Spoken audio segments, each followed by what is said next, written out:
Ladies and gentlemen, how y'all doing? It's your boy, Jedi Jet P, a.k.a. Hans McGee, a.k.a. Vice Lavelle, a.k.a. Jet Perry. And we're here for a very special episode of the Mike Squires and Friends podcast. I'm going to be hosting today. And I'm sitting here with the man, the myth, the legend himself. You just did a thing, brother. Let's go, dude. We made it happen. Let's talk about it. 50 States Project's done, dude. The 50 States Project, the highly anticipated 50 States Project, the highly stressful, I'm sure, 50 States Project. For anybody who doesn't know, and why would you be watching this podcast if you don't know, this guy, Mike Squires, he just finished a 50-song album with an artist from each of the 50 states of the United States of America. How do you feel? I'm feeling pretty good. A part of me is a little bit sad to see it go. Right. Another part of me is hugely relieved that it's over because it was a huge undertaking. I don't know. I feel good overall, though. You know, I'm just kind of like taking it in. You know, the response has been great to the release. It's been very satisfying to see because the whole plan of having like all the singles and then have it come together to be the whole U.S. map, you know, seeing that is very satisfying. And yeah, just also proud of myself for seeing it all the way through. Okay. And you just had an album release party.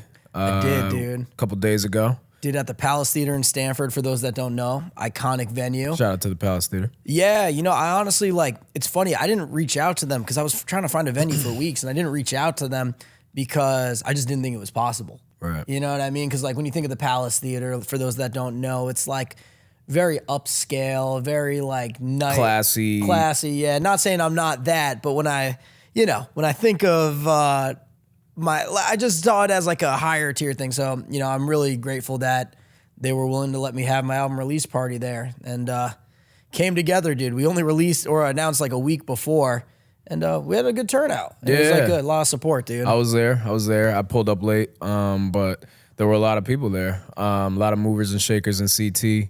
And it was honestly, it's a beautiful thing to see like the community of Connecticut, all creatives kind of just coming together and, you know, showing support for, you know, each other. So, yeah. And I really appreciate everybody who came out to like, you know, celebrate the whole project and everything. And I don't know, it meant a lot to me just to see everybody there. And like, it's a little bit overwhelming too, because, you know, like when you host a party or anything, it's like, you obviously want to make sure all your guests are good. And like, even at the event, I have that same feeling where I'm like running around trying to make sure I say hello to everybody and like, but I feel like a psycho because I'm like, it's like, oh, be right back. I got to make an announcement on stage real fast too. Like, you know what I mean? So there's just a lot going on, but I don't know. I'm really grateful to have like the community support that I do because it's just like, it means a lot, you know, and and I'm grateful that like we have that sense of community here, especially like in Stanford where it's like, I feel like everyone wants to like lift each other up. I mean,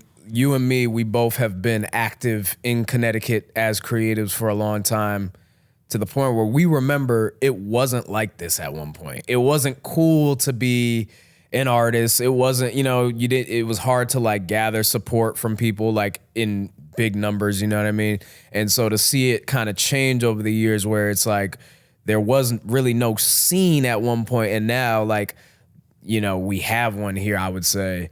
And to see like the support that everybody gives each other is like really dope. It's a lot of love, dude. And like, I think there's a lot of people in the community that have like really helpful. Like I think Murda and Melodia have done a great job at First Class. Shout out to First Class Studios. You know, even just building the culture there and the community, like lifting up. And I just think, you know, people want to be involved and help each other. I like, not to say that there's no like competitiveness, but like, I don't feel it. You know what I mean? I think as we're getting older, like, you know, it's like not that we're not as competitive, but it's just like we just want to. Everyone wants to see each other win, and I don't think there's like a certain amount of spots. Well, to pick up on what you say, I agree. Where I do want to see most everybody win.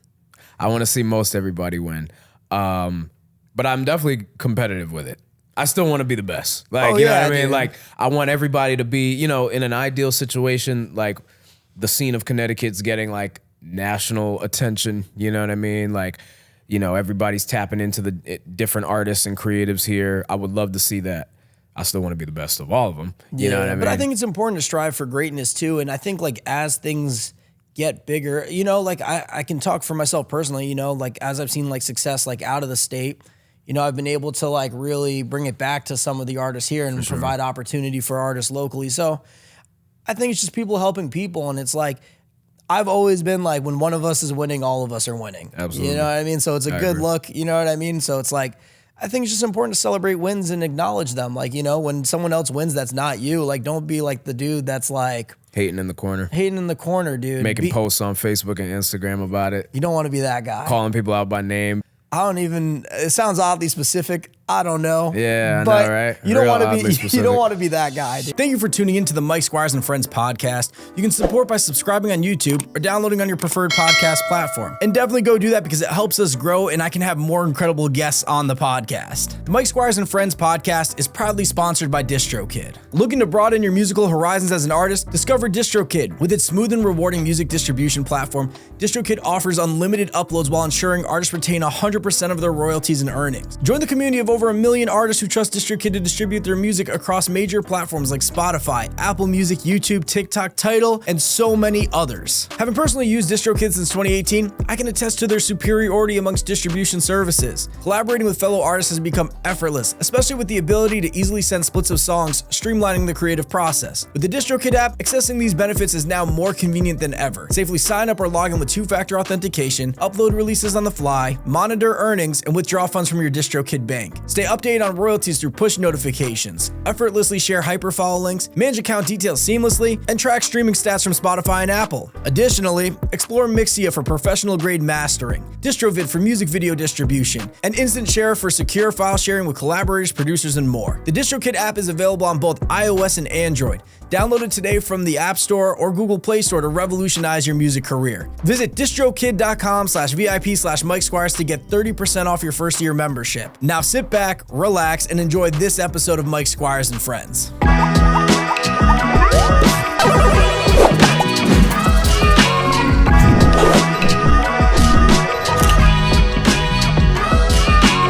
Right. So back to the 50 States project. So when did you start this? Like, when did we commence? You know, it's funny. It started a lot longer ago than people might think, because I really got the idea in like early 2023, and now we're in 2025. So the 50 States project idea is not an idea that I came up with. It's I was gonna ask what inspired the project also. So yeah, so you know, I was kind of winding down off of sample tape 1, and I had sample tape 2 mostly done, and I just had a weird gut feeling that if I was just to go through the random or the normal album cycle, that it wasn't going to work and have the impact that I wanted to see. So I knew I had to do something cool. So I reached out to my homie Atlas originally, and I just kind of was talking to him about like, you know, trying to figure out my play. And he was like, you know, focus on TikTok, which even today, I just like still hasn't been like a huge like thing for me. So I was like, okay, I got that feed. I just was taking in a lot of feedback from people. And then I reached out to my homie Ryan Mitchell, and I was like, can I hire you for a consultation? He works very closely with Nick D, and Nick and Connor Price work very closely together. So I just was like, can I hire you for a consultation? And, you know, we're sitting there on FaceTime, and he's just shotgunning me different ideas, and nothing's really hitting. And then he says, well, what if you did a song with an artist from each of the 50 states? And I sat there, and I you know, I had like that moment where it's like, well, you know, I have the touring history I've been to a lot of the country, so I do know a lot of artists around the country. I think I have the network to pull this off.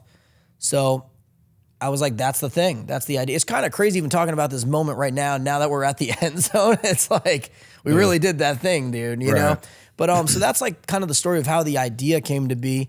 And then, you know, for the longest time, and I probably could have got the project done quicker with the mindset I have now, but you know, you want to see it like a certain way. And like, there was a lot of adapting with this project, right? Like there's a lot that I learned with this project.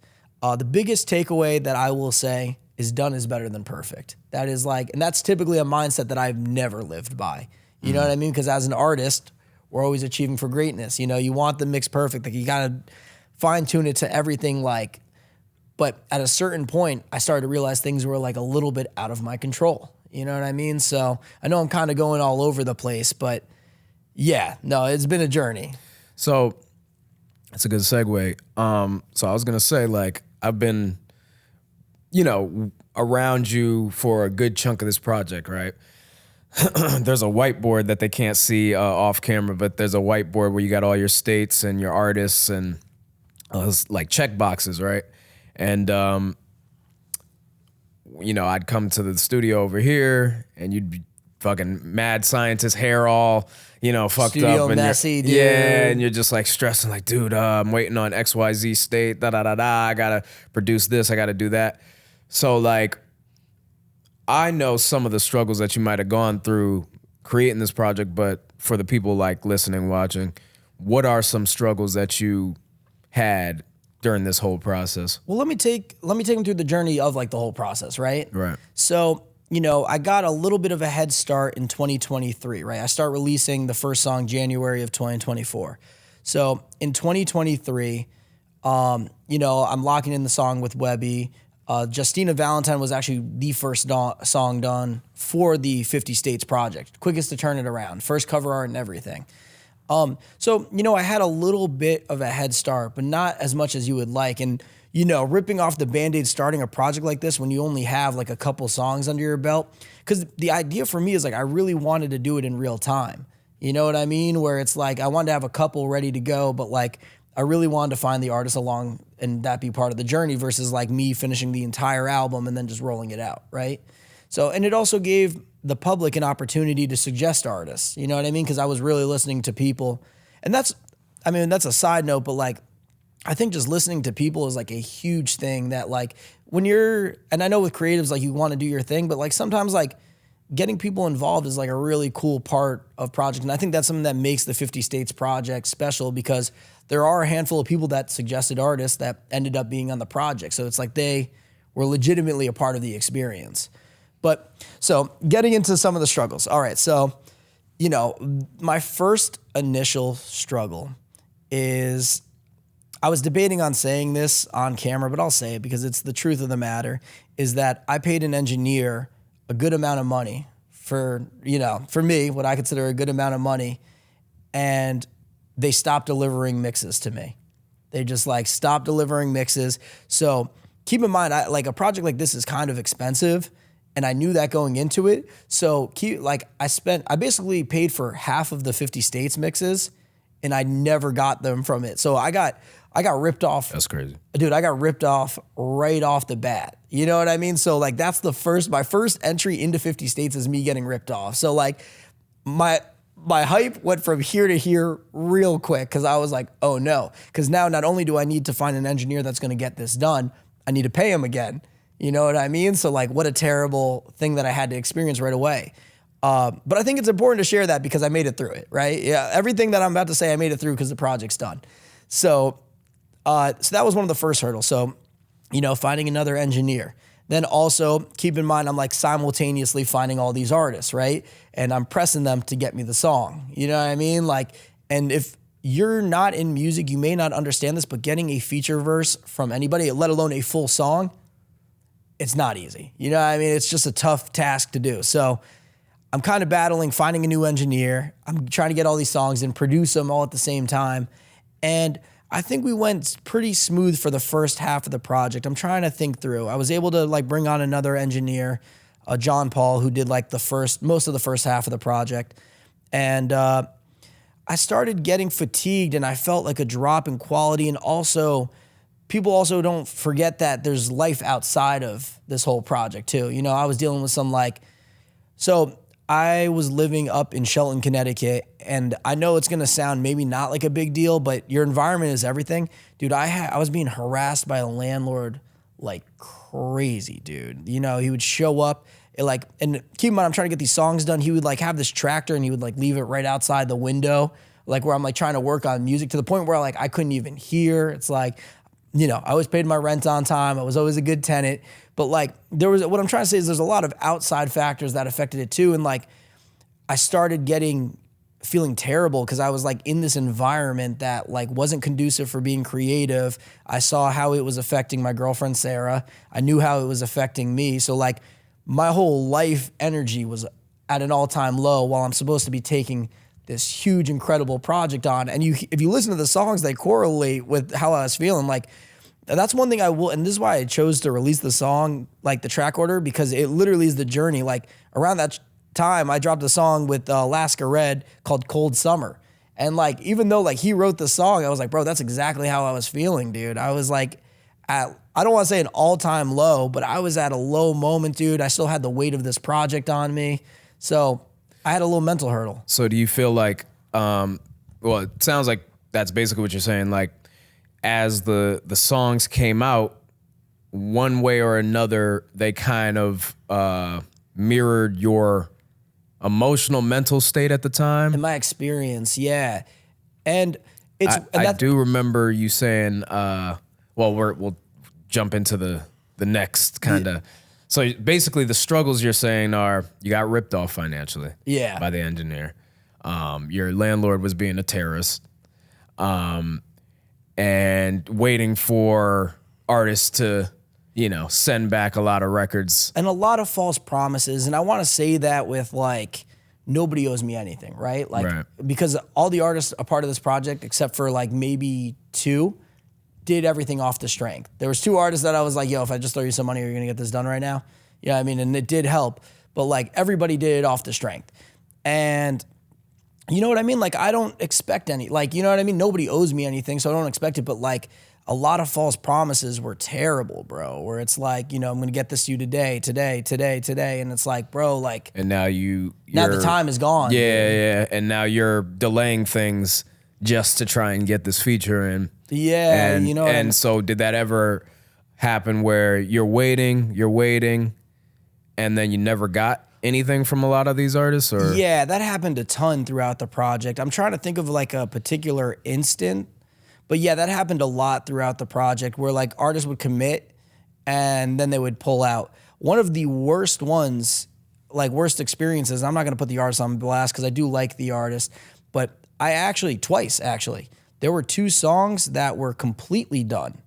And for one reason or another, we had to pull them. One of the artists one of the artists said that his label like wasn't going to let him release it. And I was like, dude, we just went through the whole process of doing the cover art, making the song, mixing it. Like, I was like, bro, like, you know what I mean? Like, I don't have this time to waste right now, dude. I'm like, have more pressure on me to get this thing churned out. So like, to do that was like really discouraging that was in the 4th quarter too. Like there was another instance where an artist sent me a song that I loved. I loved it, dude. And it was over the Love Will Take You Higher beat originally. Okay. And it's such a great song. And the artist just kind of ghosted right after that. You know what I mean? So it's like, and I was like, I don't, for one reason or another, like I don't know what these artists were going through on their end. Like, he could have, it could have been a million things. So it's like no judgment from me, but I'm just saying like, as far as like, there are probably, you guys got 50 songs, but I probably made 300 songs. You know what I mean? Of like things and like beats that just never landed anywhere or did something. Cause like there's some artists where like even Futuristic, like I love the song that we landed on. That song was actually a huge turning point for me.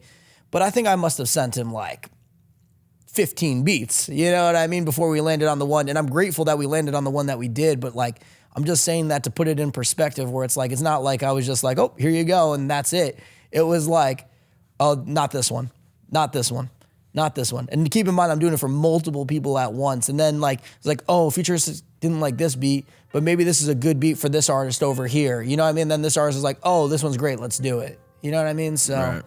So speaking of Futuristic, the song you guys did, The Feeling. Yeah. That, like you said, there was a big turning point at some point when making this project, and that's you moved back to the city that works. Yes, you moved dude. back to the greatest city in America, Stanford, Connecticut. And it's like the second half of the album pretty much starts with that. It's like technically marathon racing. Mm-hmm. There's a lot of fun facts about this project. I purposely did marathon racing as track 26 because there's 26 miles in a marathon. You know what I mean? But with that being said, like marathon racing is where I like really was like, oh man, I'm really in this, like, and it's funny, like I said, they synced up, but then The Feeling was the first song I made when I got back to Stanford. That's the futuristic song. And that was literally a huge turning point for me. And it goes back to your environment being, there was like this excitement that I was back. You know, I was connecting with a lot more people. The music was easier to make. And like, so that song, like I cherish that song, dude. Like it reminds me of like me sneaking into the parade. You know what I mean? Like I was into a lot of shenanigans and whatnot, but it's just like the feeling of that, like no pun intended, but the feeling of that song, like I correlate. And there were songs that like, not that I dread, but like I know how I was feeling in those moments where, you know, I'll take like Hard to Get, which is the Iowa song. Like it's not a bad song, but because of how I was feeling in that particular moment, like that song's a harder for, it's funny because you listen to it, it's like almost like a beachy kind of like vacation, beaches.com commercial song. But when I hear it, it's like, dude, I was going through it at that moment, bro. That was like the hardest song to get out. Like that was the closest. I was never going to give up. There was no world where I was going to give up because it's just not who I am. But if I was to pinpoint a close moment, it was right there. For Iowa. Iowa. It had nothing to do with the artist or anything. It's just how I personally was feeling. I had a lot going on in my life. I was feeling the weight of the project. Because think of all the work you do to get half, like, it was like literally I put in so much work and then I was halfway done. You know what I mean? It's like climbing up the mountain and you're like sweating and like out of breath. And then you look up and realize you're not even close. Right. So that was like that moment for me. And I was like, oh man. And combined with a lot of other life stuff, I just was like, I got to make a change in my life. So that's when I was just like, I went to Sarah. I was like, we're moving back to Stanford. She's like, what? I was like, yep, we're moving. I was like, find a place. Like, cause I just was like, find a place that you're happy with. Cause that's, I can sleep anywhere. You know what I mean? I'm like, like as long as you're cool with the spot, like we'll make it work. And so we shotgun moved in the course of like a month, dude. You know what I mean? Like from the decision to like actually doing it, because our landlord, like I want to talk a little bit about this landlord situation because it was terrible, bro. Like and I don't know if people know like tenant rules and stuff, but like the landlord's not supposed to enter the house without permission. Bro, this dude would be in our basement at 2 a.m. clanking around, dude. Like he had like, and when I asked him about it and confronted him, he was like, oh, I was changing the humidifier. Like he would just be such an absolute menace, like in the driveway, sanding the garage at like 11 p.m., would never give us notice or anything. And I'm like, so like, keep in mind, like I'm in bed, like I'm already stressed out because of this project. Then all of a sudden, and I'm like looking at Sarah. Sarah's like, what the hell is that? So I like I'm grabbing a baseball bat because I'm like, I go out and I'm like, dude, what are you doing? And it's like, you know, we ended up getting out of there. And like, I talked to I gave my, so it was a pair of landlords. It was like brother and sisters. It was two brothers and a sister. So I went to the other two and I was like, we are legitimately going to move if he keeps this up. And not for nothing, I think it was time anyways, now that like in hindsight. But the point being is like that environment like if you're in a bad environment in life, in any bad situation in life, it's so hard to like put out your best work. You know what I mean? Because your whole life is just like in shambles. So I recommend finding stability in your life is, I guess, the thing. Like, find stability and everything else will be great.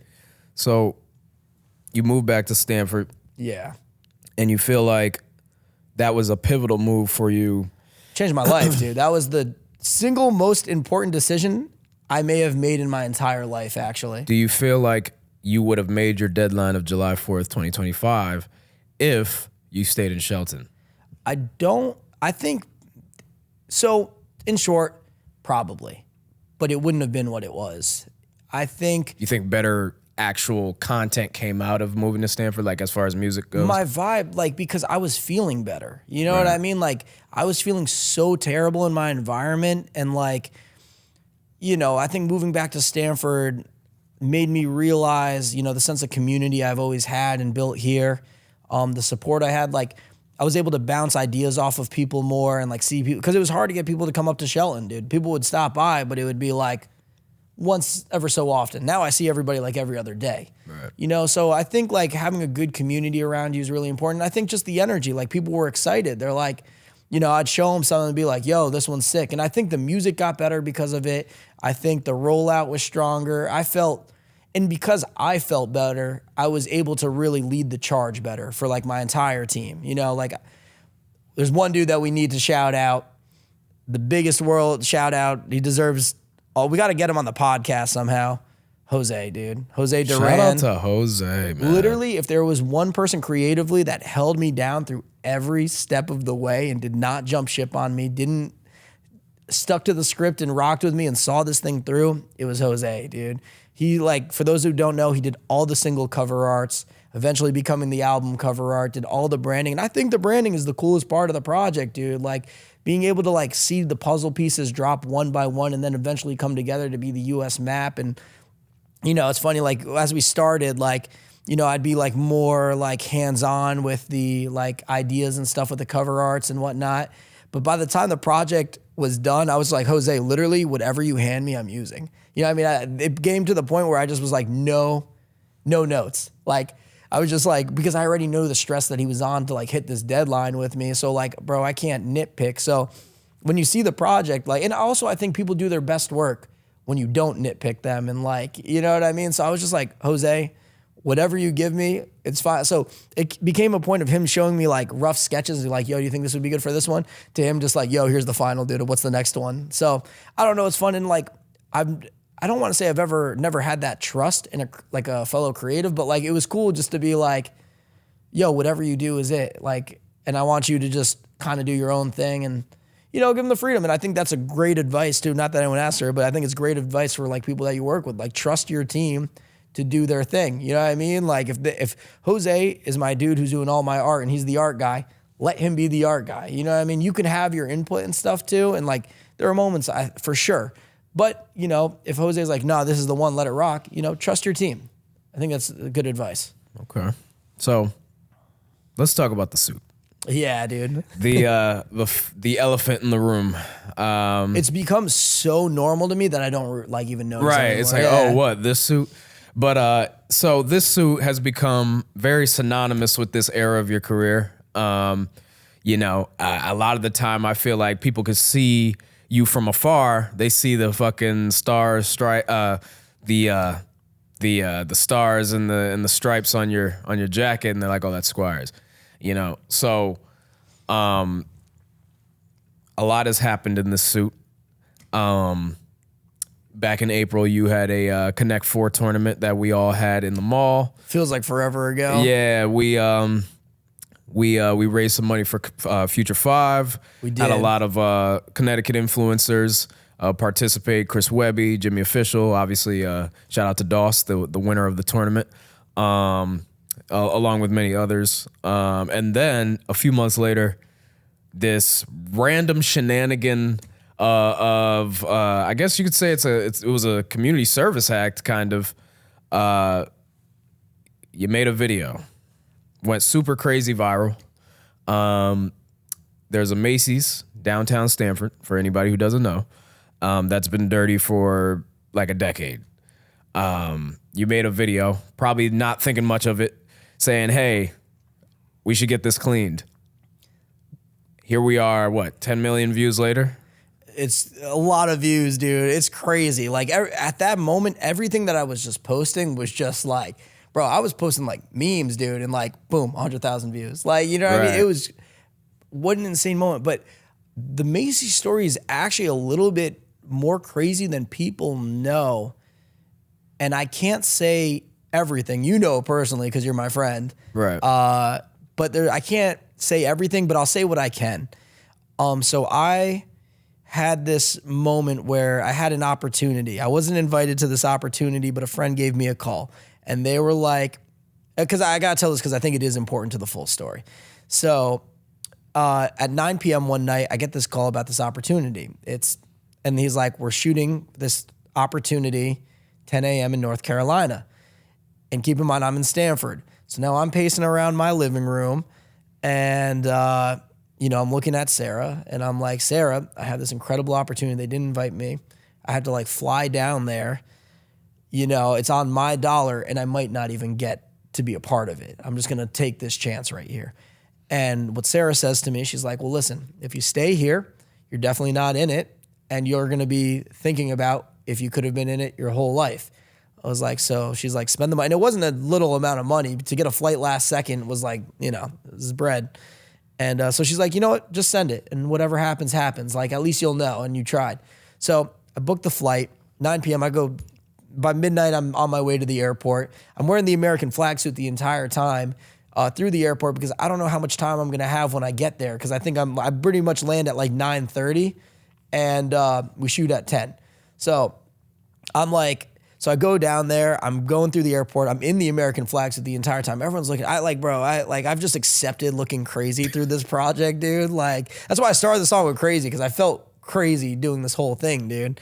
And so I'm walking through the airport and I get to North Carolina, Charlotte, North Carolina. And what I made a misplay because there's Greenville, North Carolina, and there's Greenville, South Carolina. Now, Greenville, South Carolina is an hour away from Charlotte. Greenville, North Carolina is 4 hours away from Charlotte. So I thought I was going to be able to rent a car and drive down to Greenville, South Carolina. So when I get there and I get to Charlotte, they're like, oh no, you're going to North Carolina. So there's another 4 hours. Thankfully, I was there at like 6 a.m., 5 a.m. And I was like, oh no. So then I'm running through the airport. They're like, well, there is a flight there's a flight to Greenville, North Carolina, and it leaves in 15 minutes. I don't even have a ticket for this flight, dude. I like have all this documented too.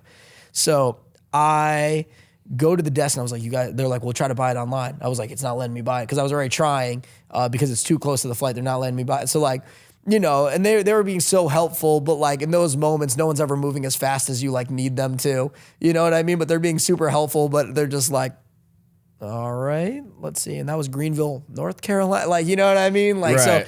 So I'm just like I'm looking at the clock. They're like, it's like literally next bus leaves in 2 minutes. You know what I mean? It's like that. Like, okay. Keep in mind, I'm already like over 4 figures in the hole, like just making this happen, like just all last minute. Right. So so anyways, I make it, they get me the flight. I get on, bro. It is the smallest plane that you have ever seen, dude. I'm talking a single row.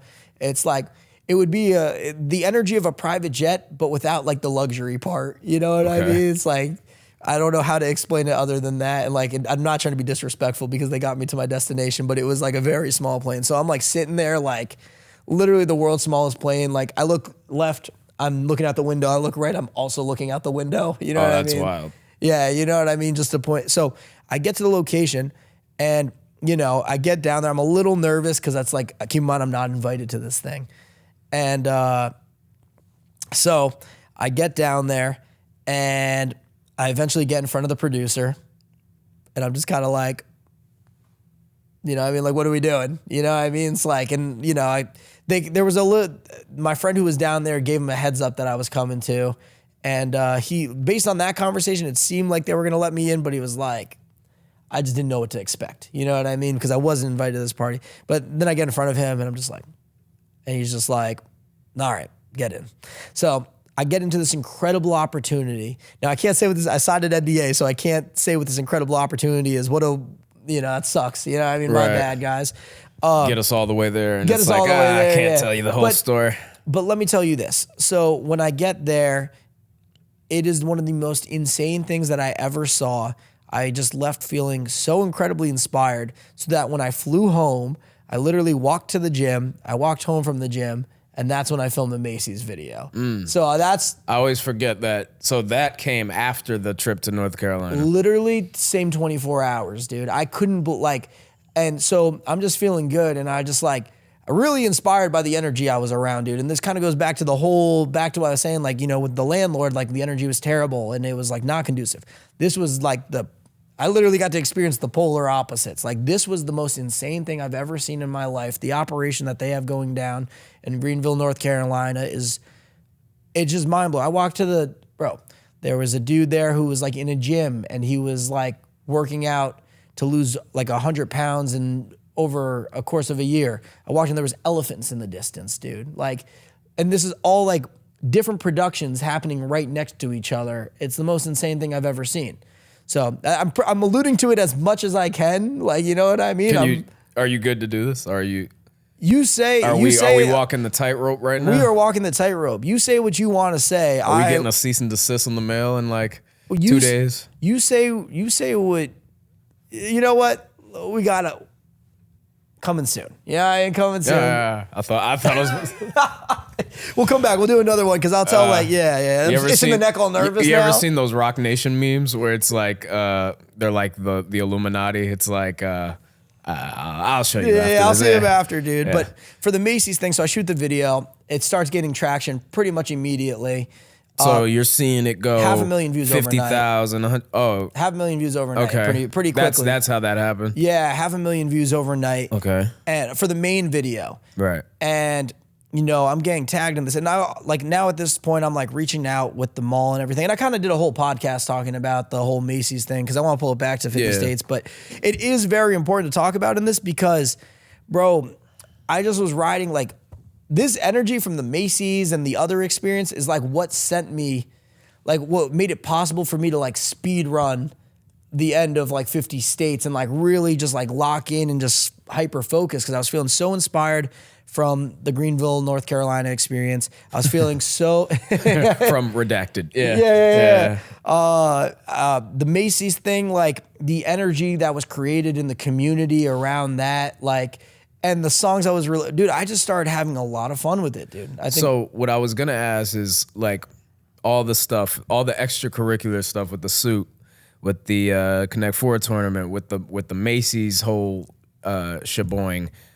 Do you feel like these things help strengthen the rollout for the album, or do you feel like they were distractions for everything? That's actually a really good question. I think it definitely strengthened it because I mean. Not that I planned it this way, but because of the Macy's thing, more people are aware of who I am now. And because there's more people aware of who I am, there's more people that are tuned into the album. So it definitely helped the album, but it's like what I really enjoy about all these like side quests that I do because I'm a big side quest kind of guy, is that they're always all true to me. You know what I mean? It's not like I'm like doing something that like, there's a lot of people that call me the Macy's guy now. You know what I mean? It doesn't bother me because it's like I had a lot of fun doing it. And it's like, for life, there's going to be people that are just going to know me as that. And that's just what it is. But like, the fact that I even had a positive impact. I saw a post that I made 10 years ago that one of my main goals in life is just to inspire and make a positive impact. And like looking back on that, like a decade later, it's like, I really think I'm actually like starting to get into the wave of really making that happen. And like, I just saw how much the Macy's thing brought joy to people, dude. Like they were just like. I was very surprised by it too. I mean, it was always something I thought in the back of my head, but I didn't realize how many people cared about it. Like just as simple as that, like, and I saw when you had like kind of the call to action about it where you were asking, hey, let's get this clean. All the voices in the community kind of rallied behind you and were like, yeah, hell yeah, let's do it. I was genuinely surprised. Like, I didn't think this, I'm like, hey, this is just some old Macy's building. But like, it's really cool to see it go from that to like, now you're driving downtown and the building's clean. Like, a lot happened in between, obviously, and like not to retread similar water because I know you had an episode on it, but it was crazy to see even myself, like kind of just being very close to the situation. Like also it's like, wow. It's actually happening, dude. Yeah. One of my favorite moments during that project was when they started spraying and nobody actually believed that it was happening. Yeah. Cause like people were coming downtown like it was like a movie premiere, like to watch it. Like, oh, today's the day, cleaning day. Like, I remember I was on the phone with Shamar and he was like, yeah, I'm coming down to Stanford. I was like, oh, what's up? What's going on? He was like, oh, they're cleaning today. I was like, oh. I love Shamar. He was like, you're not going? Like he's asking like this is a parade or something. I'm like, I'll be driving through the city, so I'll see them. But if you think about it, there's so many people that live downtown, and like you think of the people that are at the Asher. I mean, a lot of people have to drive through downtown. You know what I mean? Like think about like the people at the Asher that like their literal view out the window is this grungy like building. Yeah. You know what I mean? So it's like, it affects people where it's like. I've said this a million times, but it's like, how you take care of things is important. Yeah, for sure. And it's like, it's part of like a bigger thing where it's like, and now opportunities are coming where it's like, is me cleaning the Macy's building going to save the day and be the end all be all solution for everyone's problems? No. But did it open up the door for me to potentially make greater change in the community? Absolutely. You know what I mean? And that's all we can ask for, you know what I mean? Because, I did see some controversy. So, so you obviously, anytime somebody does something positive, ruffled some feathers. yeah, dude. anytime somebody does something positive, there's gonna be people who are in the corner. The naysayers, the haters, you know what I mean? I don't take it personal though, dude, because what I've learned, and like anybody who puts themselves out there in a public manner, it's just part of the game. Like as you climb up the ladder of success in some ways, you know what I mean? Like a vast majority of people don't do anything for their communities though. So like, though, you know, right now it's cleaning the Macy's building or help play a part in getting it cleaned. Like you said, it opens the door for the possibility for you to do other things, greater things for the community. And that's all you can do, dude. That's all you can do. And a lot of people, you know, they're going to have their criticisms, but like how many people are actually going out there and making the change that they say they want to see in the community? We've spoke about it too, but like I don't take it personal at all. The reason why I don't take it personal is because they don't know me personally. You know what I mean? If this Right. was like my homie that was like checking me, that's like one thing. Like if you were to come to me and like call me out on something I was doing, that would like hit me. I'd be like, oh man, dude, like I'm actually like, I'm messing up right now. You know what I Right. mean? Like I actually probably made a wrong. If Jet's calling me out on something, I did something wrong. But if you're a random person that I don't know and like have never really even spoke to, it's like, what are we even talking about, dude? You have like no opinion on the matter because you haven't been riding with me through the whole experience. Like you don't even know half the stuff behind the scenes. And a lot of time when they're posting about it, it's like, dude, all the information's wrong that you're posting. You're mad. You don't even know why. You're just mad for the sake of being mad. Right. You know, so. To address, you know, some other criticisms that I've heard about you. Yeah, let's talk about it. Dude. So, you know, based on the state of the country and how divisive the political state is right now, a white guy wearing a American flag suit, believe it or not, can be quite controversial. Yeah, I'll talk right about it right now because someone actually stopped me on the street about this the other night too. Okay. And at the end of the day, I'm a man of the people. I don't care whose side you're on. I don't care who you believe in. I don't care. I think whatever works for you and makes you happy, do it. You know what I mean? Because I think that's what makes this country so beautiful is that you have the freedom to do what you want. And I think as long as you're not hurting people or things like that, do your thing. Because I just want to see, and that's the whole theme of this project, dude. I did a project to bring everybody together. You know what I mean? That's the whole thing. It's like, I want to see, Macy's was for everybody, dude. You know what I mean? Like, it didn't matter what walk of life you were. This is great. This affects everybody. This is good. And those are the kind of things I like to align myself with, you know? So like when it comes to politics, dude, I'm like, and especially after. So you're saying the suit is not a political statement? No, dude. Bro, I'm wearing the flag of the country I was born in, dude. Like, why are we turning it into something that like, and I understand that it's become what it's become. For sure. But at the same time, it's like, dude, I'm wearing it because it's our flag. Like if you were born here and raised here, like, that's you. This is you too. You know what I mean? It's and like, you know, because of the political state of the country, not to make this into a politics podcast. No, but a lot of people a lot of people bring it up, and I think it's a fair point, and you know, I'm always happy to express where I stand on it. Yeah, that symbol alone that you're wearing has become divisive, but you know, just speaking to you privately, even like off camera and stuff, just about what the album meant to you, it's like admirable because, you know, at the end of the day, that's supposed to this flag is supposed to represent unity regardless of what it has become now. And it represents everybody on you're doing that musically, obviously. So, you know, I think it's a pretty cool way to like try and bring back the meaning of what it means to be a United States of America, you know? Yeah, and when I was doing the project, I really tried to get people from all different walks of life, dude. It was like the one thing that kills me about like one criticism for myself. I wish I had a bigger female presence on the 50 States project. That's like one of the things that like I think about like somewhat often. But you know, one thing that's cool that people don't know is that like a couple of the artists are like actually Native American. You know, Zach James is Native American. Dakota Faye is Native American. Sten Jody is Native American too. So I thought that was cool too. Like I was going to work with them either way, obviously. Like, I just like their music. But then, like, to find that out, I was like, oh, that's actually pretty sick. You know what I mean? So, I mean, I would say just looking at the track list and, like, hearing a lot of the songs, it's a pretty diverse collective of artists. You know what I mean? Whether it be genre, whether it be, you know, their backgrounds. Like, you know, you got a lot of different cultures, a lot of different, obviously a lot of different states, and a lot of different sounds on here. So it's interesting to hear how it all blends together, you know? Oh yeah, and having to adapt for all these artists too. You know what I mean? Like, because I tried my best to pull them into my world, but that wasn't always the case. You know what I mean? Where it's like I would send them a beat, and like I said about the futuristic thing, where it's like, you know, it just wasn't hitting. You know, as an artist, it's like if it's not hitting for you, it's like you're not going to be able to put out your best work because you're just not feeling inspired by it, and that's totally okay too. You know? Yeah. But yeah, it's been an absolute journey to say the least, dude. And you know, being at the end zone, like, I mean, you saw me the last couple of weeks, dude. Like, psychopath. Yeah, dude. fucking Turning down things. I'm like, yo, dude. Like, I just like need to like.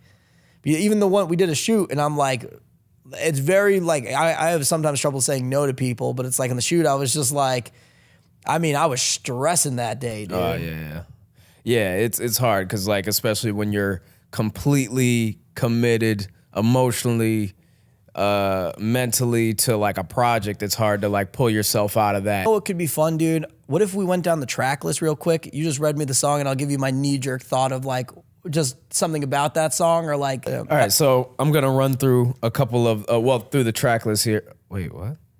Is this the playlist version? Let me see. There's a playlist, and it's all in the same exact order, too. I like the playlist version because it's like more colorful. Yeah. That's why I did the playlist in the same version. order. That's fine. That's fine. It's a good idea. All right, we'll do the playlist version. All right, so I'm gonna go through the play. Nah, no way. You can't make this up. Oh, that's crazy. Yeah, you can't make that up. That's nice, dude. I just made that too, pretty much. You know what I mean? You like, see what I'm looking at, though. Oh, yeah, the 203 saves. That's our area code. Yeah, that's our area code. That's fire. So, all right. I'm going to run through the track list real quick. You give me a little quick knee-jerk reaction to each song. So you came out the gate swinging with Connecticut, of course. Had to do it for the hometown or for the home state. CT legend Chris Webby got on that record. Crazy. Yeah, no, I mean, that one was really sick because I think the song with me and Webb was something that people were just looking for in general. So to be able to kick off this insane project with Webby was sick. For the first time we've ever done anything on a record. Long time coming. Yeah, you're on that record too, dude. I am, yeah. I do a little skit on there. Skit, yeah. Shout out to Corey Hales also on Corey's the record. on there too. Yeah, I'm trying to think of what else. Because this is now a great opportunity to kind of give little like behind the scenes of each song too, which I think could be fun. But yeah, that one's pretty straightforward. The original version Webb sent me was a free verse, and he was like, no hook on this song, no hook. So I reproduced the entire thing. I chopped up his verse. Like his that was all like a single verse all the way through, and there's parts of the verse that didn't even make the cut.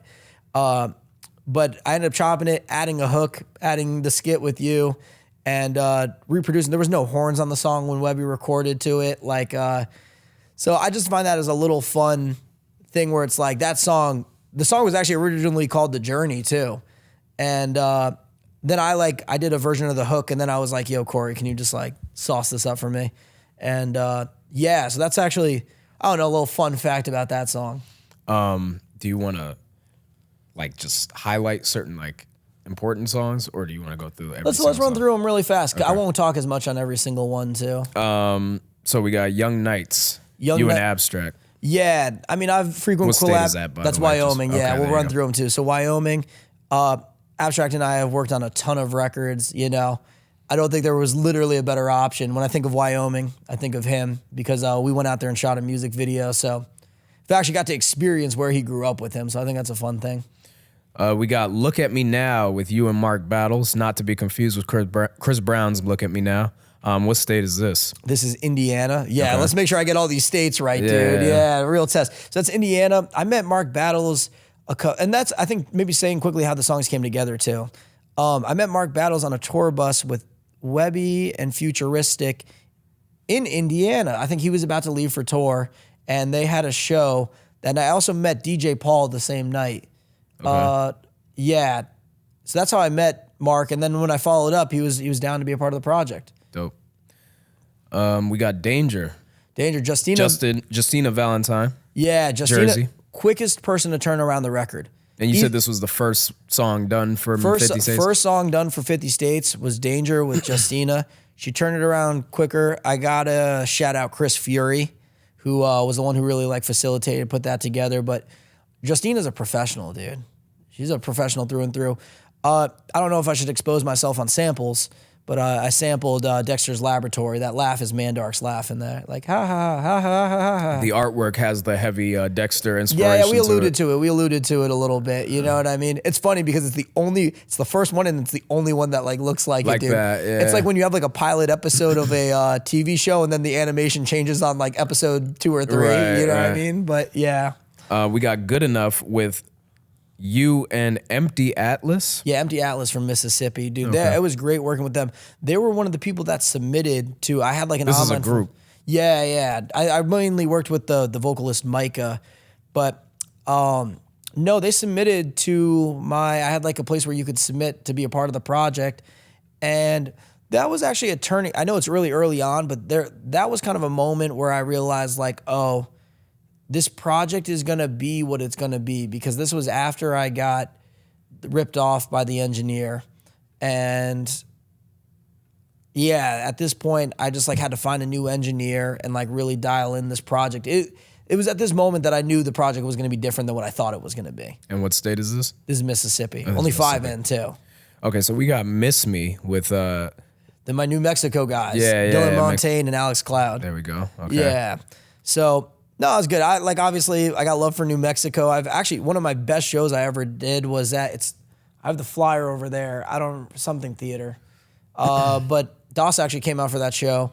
And I obviously like have love for New Mexico, big Breaking Bad fan. So it's like, And then that's another one that the artwork alludes to. yeah. I'm in the underwear like Walter White. Yeah, You know what I mean? pretty fire. Shout out to Jose once again. Yeah, but no, that was a great song too. And that was the first song where I like was indecisive and I was like, you know what, this is my project. I can get 2 New Mexico artists on this project. So that's what I did. IDGAF with Zach James. What state is this? This is Montana. And, you know, I've turned a new leaf in my career where I want to start swearing less. So this song is absolutely, it's funny though too. Like I joked, I was like, yo, no swearing in the song. If you listen to the song, it's like every line is a swear, dude. So it's like, but it's fun, dude. I did this song live when I was on tour with Webby, and the crowd screams those swears, dog. I won't lie to you. So yeah, no, I like that song. It's fun. It's a fun song, dude. He bodied it too. And I met him through Abstract. That's like, I don't know, a fun note. Issue with Young Crusher. Yeah, I What think state is that? that's Ohio, and I believe that I met Crusher through Elijah Kyle. I think Elijah Kyle connected to me to Crusher and Crispy D, who were on the project. But I like that I like that song a lot too. That was one of those mixes that like I was really stoked on, and you know I'm really excited about the project. And that was like one of the more like, I feel like my production style changed a little bit more to like a more like modern, like, you know, trap kind of hi-hats, 808s, like guitar, like kind of like Juice WRLD adjacent type of sound. So I had a lot of fun making that one. No Way with Dakota Faye. This one ends up being like one of my favorite ones on the entire project because one, I co-produced it with Sarah, which is very random. My girlfriend Sarah, no prior production credits or music. I mean, she played the harmonica at a wedding once, but like, you know what I mean? She plays harmonica? Yeah, like, I mean, so I've seen Sarah rip the harmonica with no prior experience and be like, oh, solid. You know what I Yeah. mean? Like, so Interesting. yeah, it's very random. Like Sarah's pretty talented at random. But so I co-produced this with her. It was like, it was like one of those things where I was like, what do I add? What do I add? What do I add? And she was telling me exactly how to add it. So I did that with her. And then Dakota Faye is the absolute man. Like he's reached out numerous times after this project saying like, you know, like, listen, obviously, like, every artist had different places in their life, but he's one of the artists that I really, really felt was grateful to be a part of it, dude. Like, he's reached out numerous times, like, you know, not that I'm thankful for him for doing the project, but, like, I feel that he's also, like, grateful for me for having him a part of it and, like, representing. So, like, and I love that song, dude. You know what I mean? So, and I know one of my homies has a show out in North Dakota soon. I don't know if I said that's where he's from, but North Dakota. And I'm really trying to go out there and meet him because I've never met him.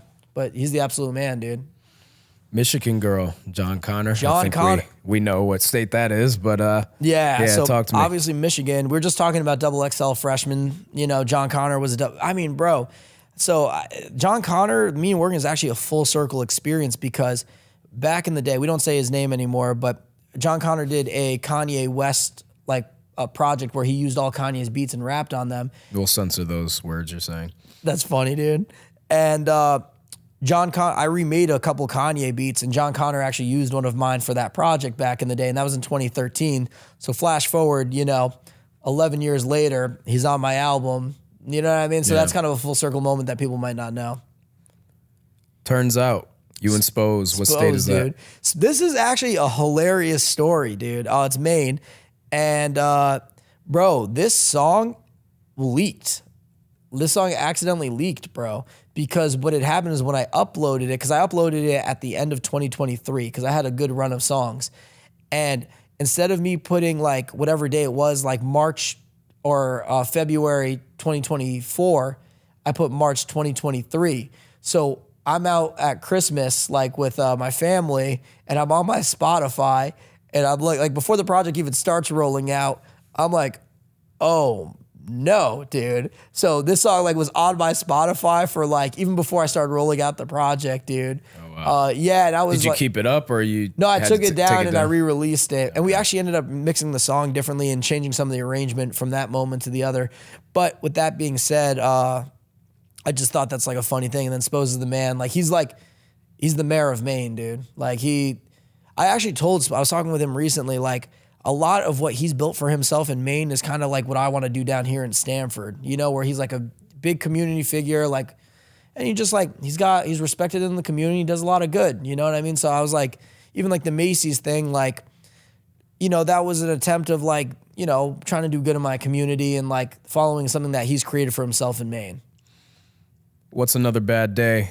Anxiety, what state is that? That's Utah, and he's one of the few artists on the project that I've actually met in person. I haven't met a lot of these guys. Like, I mean, outside of the ones I've like said, but I'd probably say it's half and half. But I was out in Utah, and I met him because of the project too. Let me say that. Maybe he's the only artist he might be one of the only artists I met because of the project. We'll go through the list and figure that out. But no, he's the man. We got to hang out in Utah for a little bit, shoot some content, and is that where you guys recorded it in Utah? No, well, he recorded in Utah. So that's another thing. All these artists probably recorded like in their states. You know what I mean? So it's like trying to make something cohesive that's being recorded 50 different ways is like, right.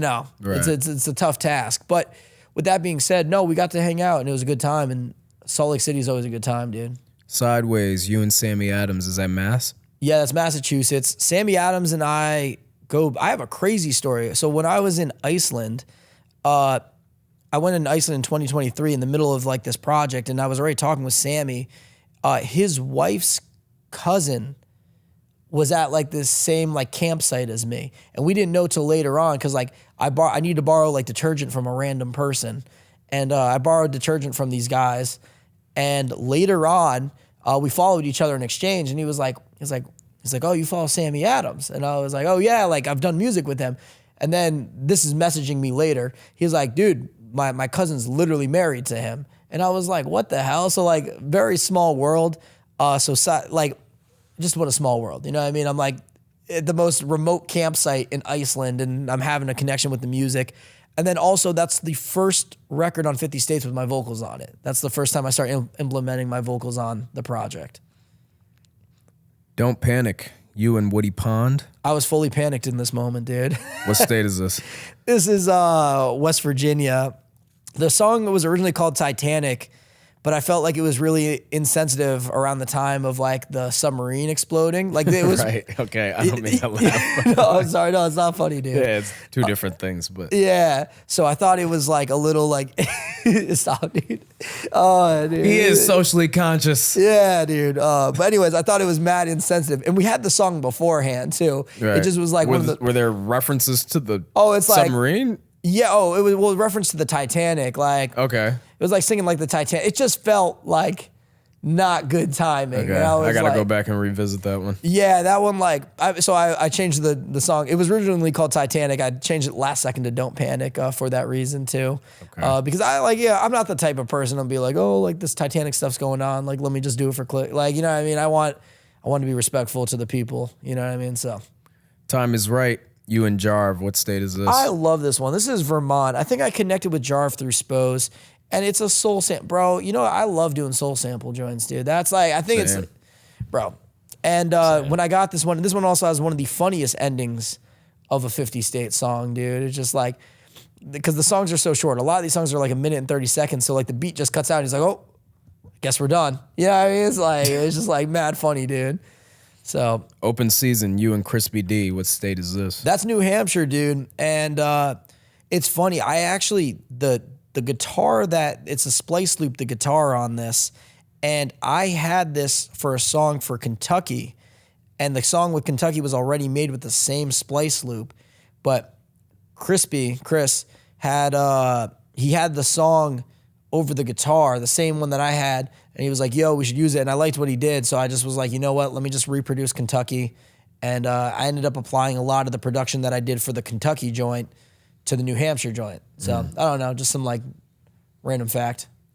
My vocals are also background on the Crispy D and actually the Ohio song, my background vocals on those. Okay.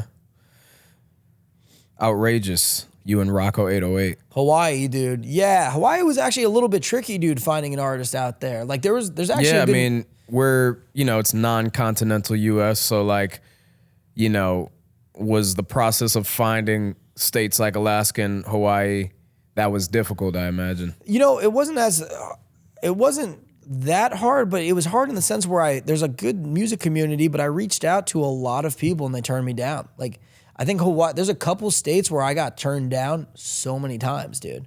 Hawaii was one of them, and I think Washington was the other.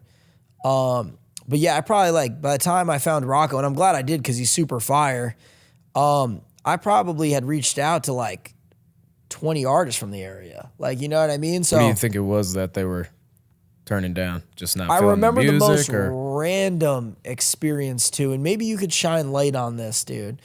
I remember one of the artists I reached out to asked me, like he said he was down to do it, and then asked me if I watched the TV show One Piece.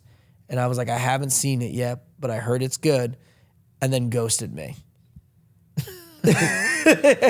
Was that like his one, like... I couldn't tell you. There was no conversation after, dude. Interesting. I have one question for you. Yeah, yeah, that was like it, dude. Yeah.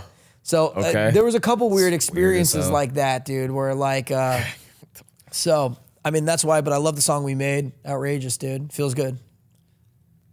The Crossroads, you and Fat Shane? Yeah. What state is that? That's Kentucky. I actually met Shane out on the road on tour. I don't remember. It might have been on tour with Echo or Webby. But no, he's a really good dude. He's one of the, I think I've met a couple artists that are on the project from tour, but he's like one of the ones who I like stayed in touch with. He's actually on Long Way Home. He's on Sample Tape too. Okay. But yeah, no, I've always liked Shane, dude. And that record, actually, I love that record, dude. It's like one of the more slept on ones, but if I was to pick like the most cinematic song on the project, it's Low Key Crossroads. It's this joint right here. And this is Kentucky, you said? Yeah, Kentucky, dude. Ready for Love, you and XV. This one's fire. Is this dude. the XV? The XV, dude, bro. That's what I was just about to allude to. Was he a freshman at one point? I think XV was a freshman, dude. I think he was on the cover with Mac. Yeah, because I used to listen to XV back in like 2010, 2011. Bro, well, XV is one of those ones that was like full circle for me because I was a fan of him growing up. What state is this? This is Kansas. Kansas. Yeah, so I was a fan of him growing up, and like, to have him on, honestly, I ran into him in Florida at Disney. Like, bro, they talk about some like weird random experience because... And you know him personally? So we messaged through online because we have like a lot of mutuals, you know what I mean? Like in music, everybody knows everybody. So I reached out to him and I saw on his story, he either saw on my story or I saw on his, it was like basically we're in downtown Disney and we had like the same thing on our story. And I was like, bro, where are you at? And we were able to link and... I think I saw him 2 days in a row because his kid was there for like a band thing. But yeah, no, XV is like the absolute man. So I think that was it had to be in 2023 that we connected. And then that record came out. It also samples Cory Hale's song Merry Go Round. Yeah, I remember he said he was inspired by the show Love is Blind when he wrote that too. He was inspired by Love is Blind? Yeah, that's what he was telling me, dude. Interesting. Yeah, I'm trying to think of what's next on the list. You tell me, dude. I don't even remember it all. We got The World Is Yours, Drizzy Tay. Yeah, Drizzy Tay's the absolute man, dude. I don't know how old. He's like a young kid, dude. What state is this? This is Arkansas. Okay. And some states it's like so crazy that you don't even think about. Like, that's why it's cool to highlight somebody from them because it's like You have Bro, artists out there, what like we, yeah, and but like it what makes we sense. have here, like somebody singing that about Connecticut. Oh, yeah, too, yeah, you know I'm what I sure. mean? Like It's a little. I mean, I get it. We don't have anyone like super big or mainstream from but Connecticut, yeah, like but when you're not talking about like New York, L.A., yeah, Atlanta, like or Georgia, like The all knowns, these, yeah, yeah. you know what I mean. Like a lot of these kind of fall through the cracks, and they don't even know what's going on there. So, I love that song, dude. Like Jersey's the absolute man. He's so easy to work with, so kind, and I just see that kid going far. Like he's so early in his career too. Like I just like I have a good feeling that like this is one of those songs that I'll be like, yo, I worked with Jersey Tay before, like, you know what I mean? Like he has his like real big moment. Benny Hanna, you and Joey Cool. Joey Cool, this one's hilarious, dude. I'll tell State this. is this? So this is Missouri, and so Joey is signed to Strange Music. He's also on the song with The Rock, like this is about drive, this is about power. Oh, he's on that one. Yeah, he's on that record. And it's funny because I changed the release date behind the scenes because they asked me to. I don't remember the exact reason, but I remember the song getting launched on a day that it wasn't supposed to. And like, bro, I felt so bad. His whole team's calling me and I was like, yo, I switched it behind the scenes. Like they just didn't do it in time. So I felt bad. But that was like one of the ones that, yeah, I did feel bad about. And it was just a hiccup in the project though. But Joey was cool, dude. He turned it around real quick. And I remember producing, like that was one of the ones that like the beat was a lot different than when he sent it to me. Like I reproduced that whole thing. So this one is gonna have a little fun fact on it. To My Own Drum, you and Sap. Yeah, dude. This is Delaware. This is Delaware. So for those who don't know, you know, Sap is Mac Miller's producer. Like he's done songs like Donald Trump, Thoughts from the Balcony, amongst many other projects. But if you listen to this song carefully, Mac Miller is the beat tag on this song. So, you know, as somebody who grew up like a huge Mac Miller fan, like literally there's a Mac Miller signed, and every single podcast episode, this is a Mac Miller signed photo. And as somebody who grew up as a Mac fan, you know, to even be able to cross over in the smallest way possible, like it's just cool for me personally. And like, you know, I've always looked up to Sap as a producer myself, you know what I mean? Being a great producer, and you know, I'm grateful to have him a part of the project. And that's another Chris Fury. Like, shout out Chris Fury. Shout out to Chris Fury. Shout out to Sap. Shout out to Mac Miller. Yeah, rest in peace. Rest in peace. Hard to get. Hard to get. We talked about this one a little bit before. The guys in the song are great. You know what I mean? Gold Revere. This is Iowa. Gold Revere. Space. Love the dudes. I was at a terrible time in my life when this song dropped. So, like, unfortunately, like, I kind of, like, I'm trying not to. And this is the associate one it. You say almost made you This is like I was ready to quit around this time. Around Like this time. yeah, around this time. Like and it was like little things too. It was like dumb. Like, you know, like when you have a lot of like tough things happen in life and you can't think clearly, and then like it's like just the teeny like this is the only song on the project I wasn't able to get the beat stems for. Like the project file crashed too. So it was like I was already at like such a low with just my personal, and then to have like to lose all the stems for that. Like, so that one's like mixed no stems too. And I just like, you know, as like a producer, like it's kind of like in my eyes, it's like to go off like the 2-track that wasn't like mixed the best date. Like it was like, like, you know what I mean? So I felt like compromising the quality a little bit around this time, although it sounds great, you know what I mean? But like as an artist, like, you know, in your head, like what it could have been, and like, yeah, and I just like very tough time in my life. The only point, like this is around the point where I wanted to quit. all right. The project, of course, is what Yeah. let's wanted to quit the project.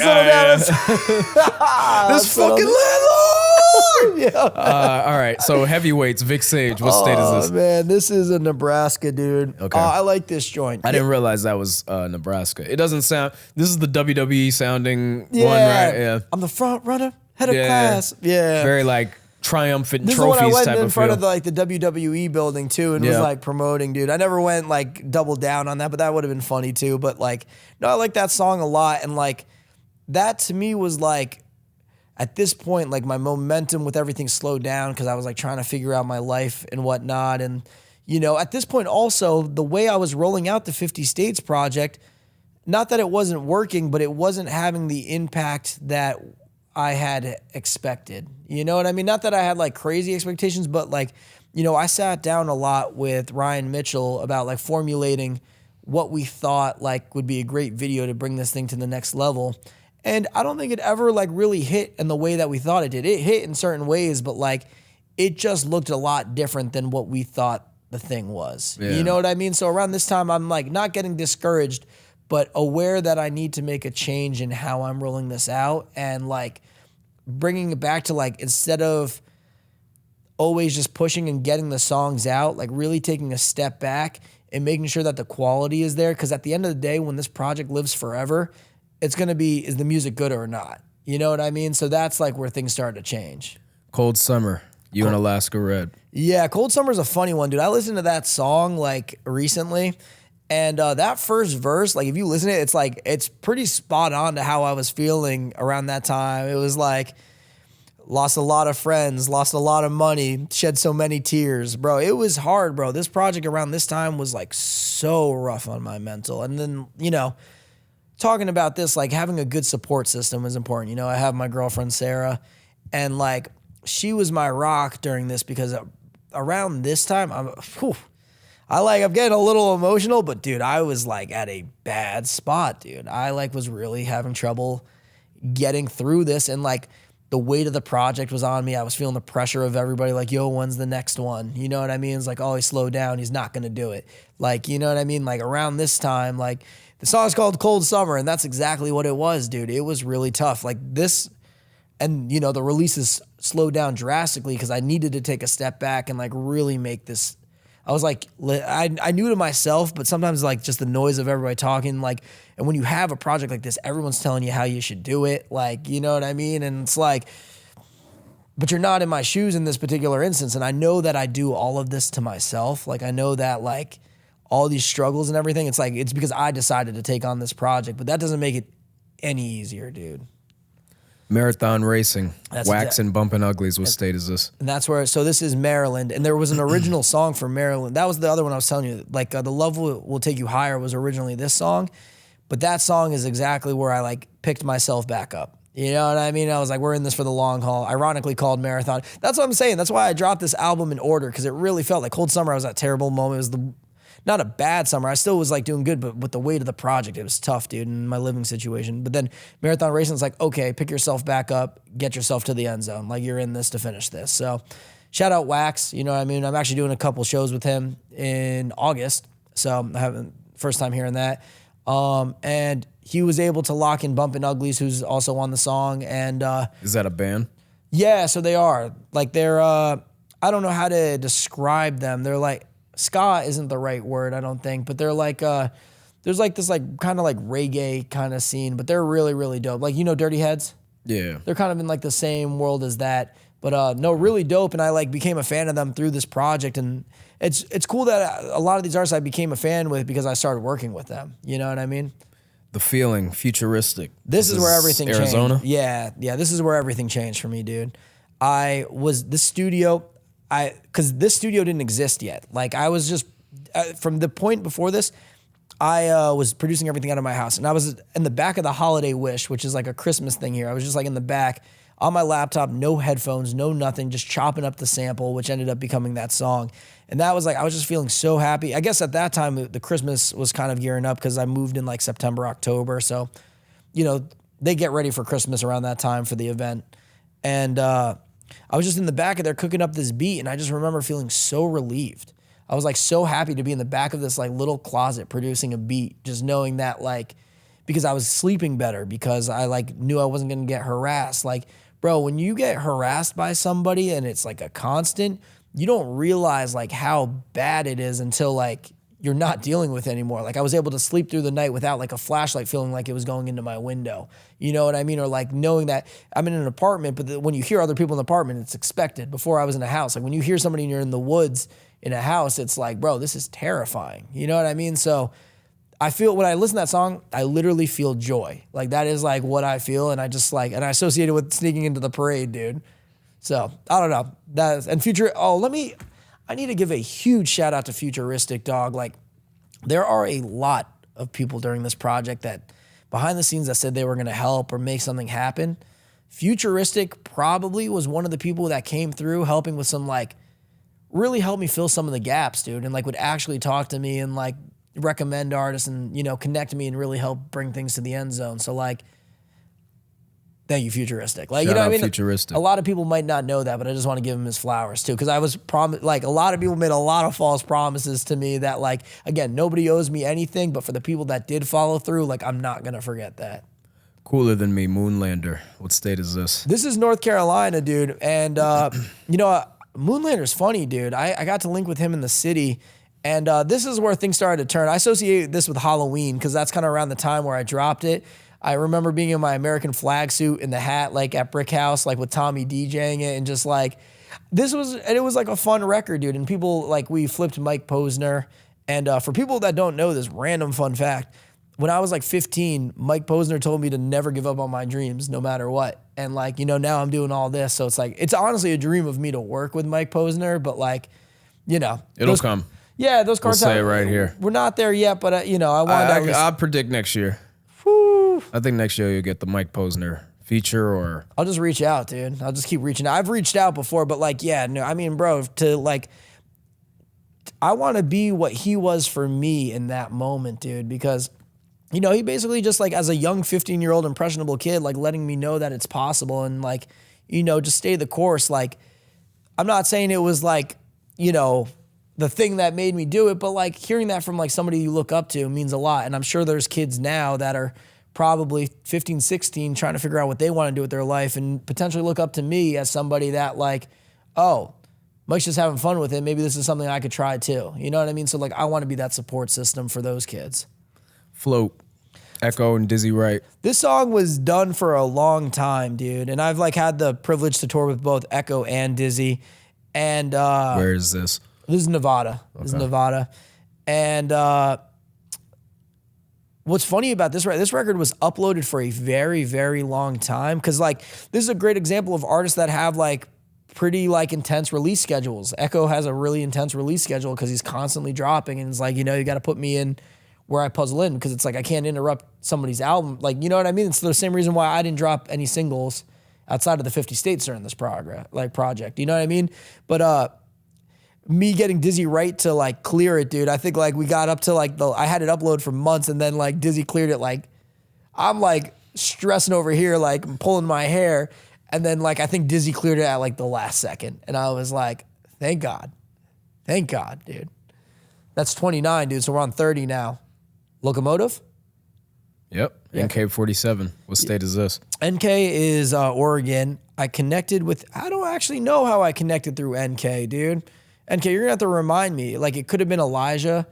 I know NK ended up connecting me with Massive Man, but no, I like that record a lot too. Like it's one of the more rap records on the project, aggressive rap records on the project, dude. But that's a good one. I love the train. There's like a train for the cover art on that one. I love that. But no, NK is the man. Like that's a good record. I really wish I remember how I connect. I think I might have just slid in his DMs too. I like some of these are like that simple. Wedding Ring. Flight Volume. Yeah. What state is this? Yeah, dude. I joke with him. The amount of times he says yeah in that song is hilarious. Sarah was like, oh, this could be a drinking game. Like take a shot every time you know, Flight Volume says yeah, and then he got a good kick out of that too. But that's Alabama. And I connected with him through Dylan Reese, I think. Dylan Reese is the one who connected me with him. And no, I like that song too. And it's like, you know, it's a good song. In My Head Again, Young Trench. In What My state is that? That is Wisconsin. Damn, we got the double bell, dude. We got the Penguins and the double bell. Is that 2 hours? So it's not 2 hours. It's like we started, like, you know what I mean? Probably like an hour and a half. We're hour 18. Okay. Yeah. But we'll get this. So Young Trench, Wisconsin. Trench was easy to work with. I'm on the hook of that song. I'm trying to remember what else, like. Any? I don't know. I feel like it's like not DM. much to say on the ones that like you send the record out, they get it in a timely fashion. There's no drama there. It's just like some of them were song like, got done. Yeah, some of them were easier than others. Like that was pretty clean cut and simple, that one. Okay. Talk Too Much. Massive Man, J. Core. What Yeah, state is that? so NK connected me with that one. That's Rhode Island. It's funny, dude. So Mascot, J. Core on that project. My bad. On that song. And I actually got to kick it with them because Rhode Island's so close to Connecticut. So I went up to Mohegan Sun for an event that Sarah had, and they were gambling, and those guys hit a solid bonus, and then they continued to gamble for the rest of the night, and I don't know where they ended up. But I know that at one point they hit a big bonus, and it was I was like, I think, I didn't tell them anything to do, but it was like the second I showed up, I was like, your good luck charm's here. And then I was like, it's not a coincidence. It's not a coincidence. Like, I was being silly. So, yeah, talk too much. Literally what I was just doing, talking too much. Everything okay, Sten Jody. Yeah, bro. So State is that. Sten Jody, and that's Oklahoma. And bro, he's fire, dude. I like that record, dude. Cory's on the hook. I had like a little Cory run at this time. So Cory's on the hook. I wrote the hook on this one and he sauced it up.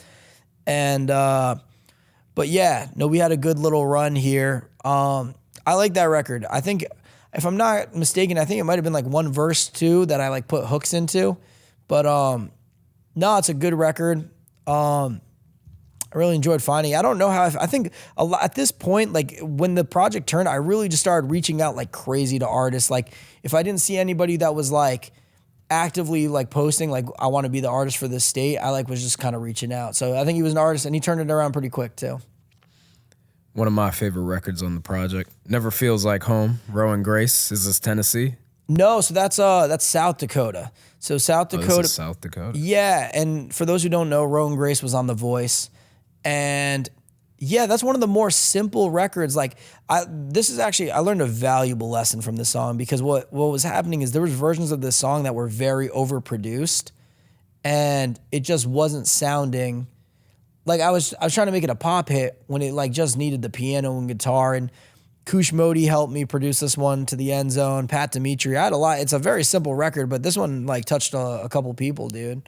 And yeah, no, I love that record too. Like that one's like one of those ones that like a lot of people say is their favorite on the project. Different Days. What state is this? So that's South Carolina with Damn Skippy and Apollo Valdez. And that one, I had an original beat that I sent him and they made a song and I got the beat placed somewhere else. So I had to have them redo the song and they were very chill and turned it around very quick. But no, I like that song. It's like a cool, like summer, like chill summer joint. That's what it makes me feel like. You know, when you hear like the cicadas and like the sun outside in summer, that's like what that song makes me think of. Love Will Take You Higher, Lareezy. Yeah, this is one of those ones, dude. Like that beat is like the podcast intro that you guys heard at the beginning of this podcast. And, you know, he is just an ill spitter. I found him through Futuristic. Futuristic was the one who put me on to him. And I remember just sending him that beat and like, bro, that kid can rap, bro. That kid can rap. So when I sent him that beat, I knew the beat was in good hands. This is Louisiana? Louisiana, yeah. And we kind of played, with the cover art, Jose played to like The Princess and the Frog, kind of like Bayou, like I'm on a crocodile or an alligator. Right. Like with the lightning bugs and stuff. So, no, I like that joint a lot too. That was a good joint. Another one of my favorites, Feel Something, Go Back, Tunji Ige. Tunji Ige. Bro, so I've been a Tunji fan. Is that Pennsylvania? That is Pennsylvania, dude. And he had that song like On My Grind back in the day that I just was like huge fan of, dude. I remember listening to that song when I was like touring the country in 2016.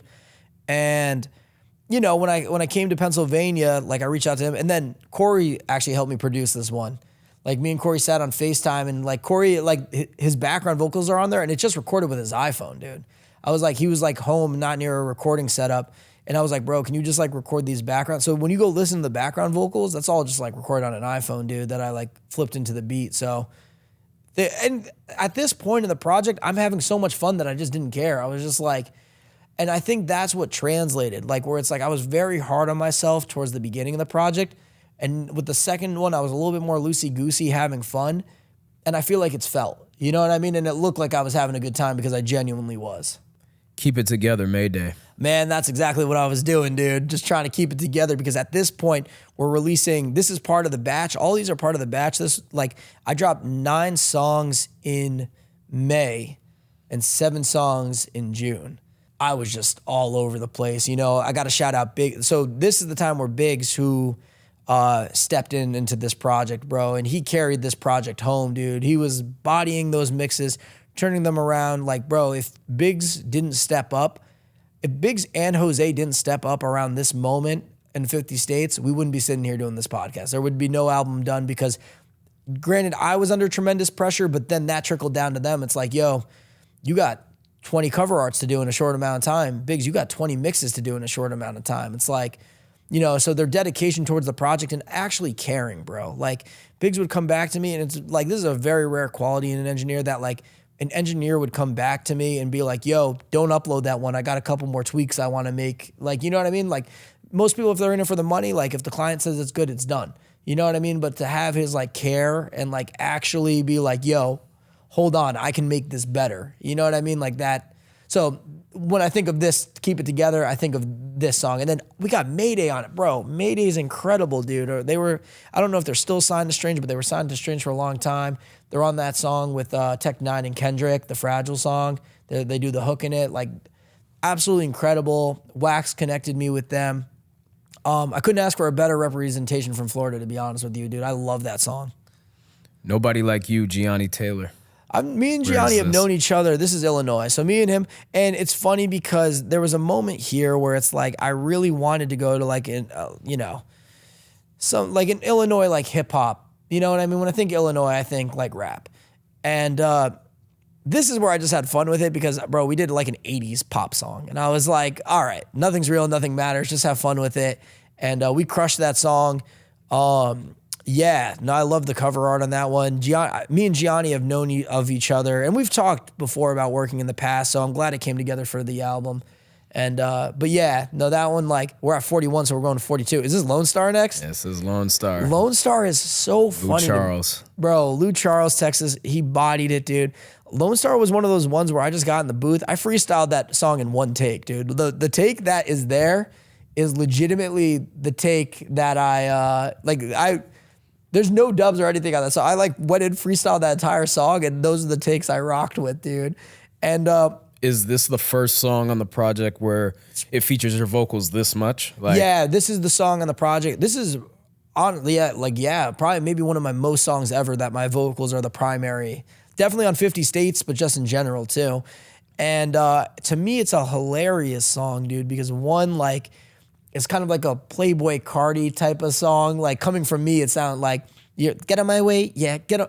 It's like, bro, like, I just was having so much fun with it. And then this song released in the midst, like smack dab in the middle of the Macy shenanigan. So it's like I got this like rage turn up song with the juxtaposition of my most wholesome, like, cleaning act. And it was just like madness, dude. So it's like, bro, I felt like I was trolling people when I dropped this song, dude, because the song makes me laugh. Bro, it's a silly song, dude. Like, hot damn hot dog flow like mustard. I also had to get you were there. I asked Sarah to clear some of the lyrics for me because I say, hot damn hot dog flow like mustard. My girl be so sweet, booty jiggle like custard. And I gave her a call. I was like, yo, is it okay if I say this in a song? She's like, yeah, no problem. I was just like, okay, I just want to, if I'm going to talk about you, like, let me just at least get permission. So, Lone Star's a silly one, dude.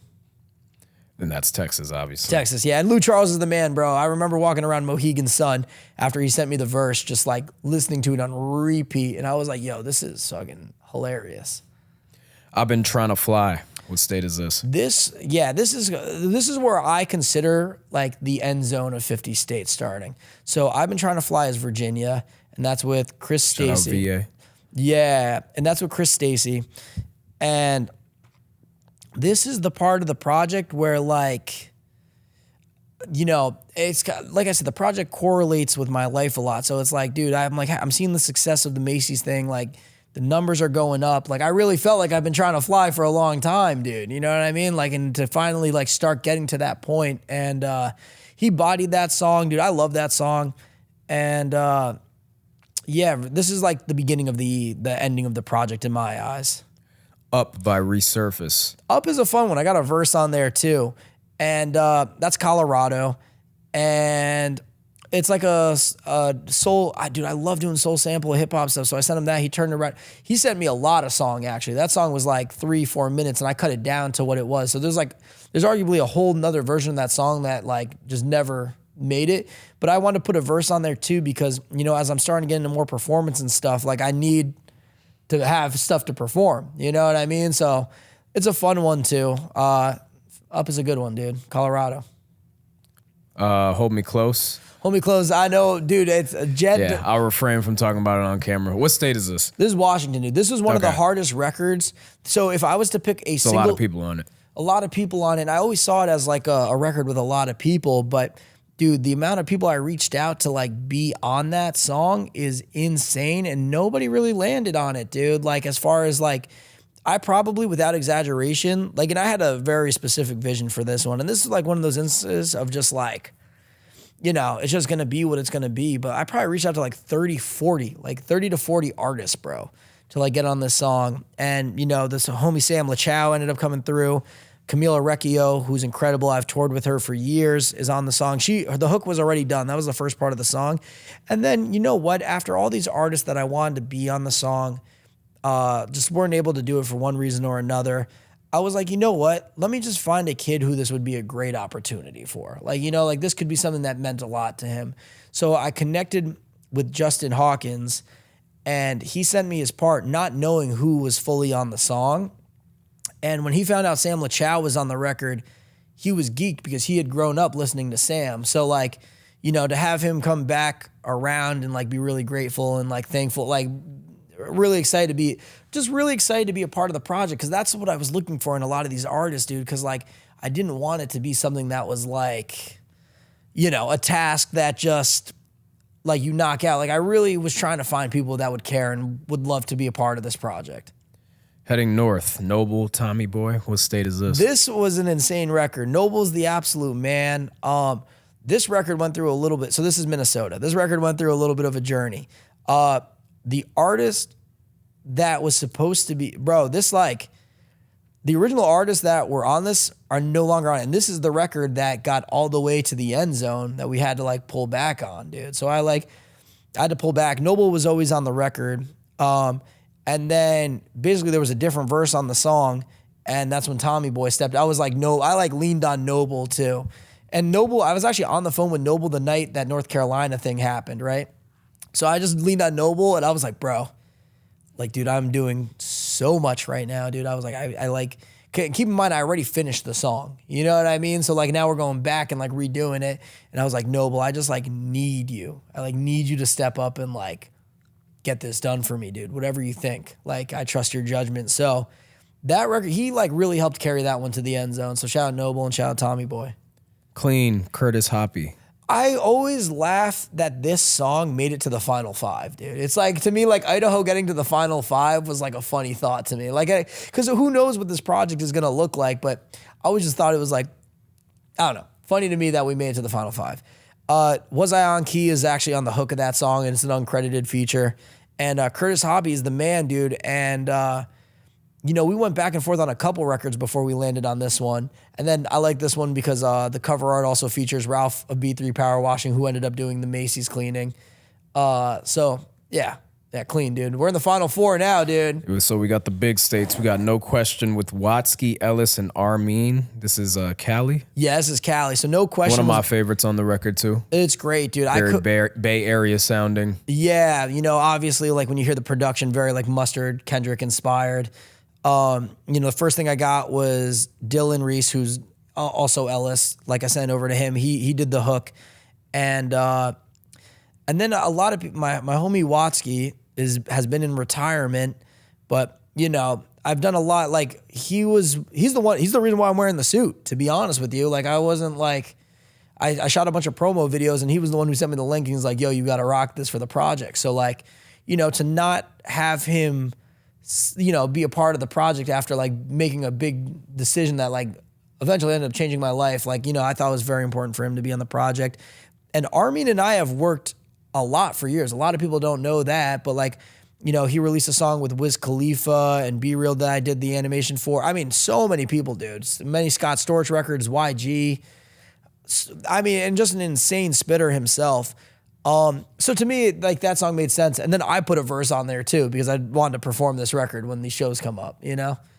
We're here, dude. We're here. Here we are. The final three. This is how I was feeling too. I'm like starting to get that antsy, like where, you know what I mean? At this point, I'm like, all right, I did the thing. You know what I mean? All right, so we got Georgia, the GOAT. The GOAT, I was sitting on that record for a very long time. I did the hook and it doesn't sound like what it did now. There's a lot of stuff here. Let me run through it. So that song has been, I've probably had the GOAT for over a year and a half. I remember you having the GOAT for a long time. Long time I had it. I remember you showed me that a long time ago. Cato production. Jaron, I think, was the first to get me his verse.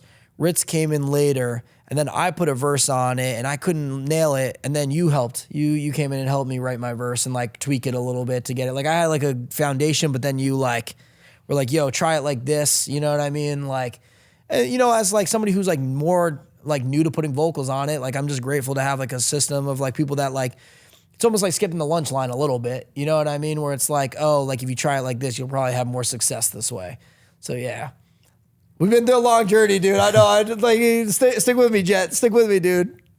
New York. For the people who matter most. I produced that in 2018, dude.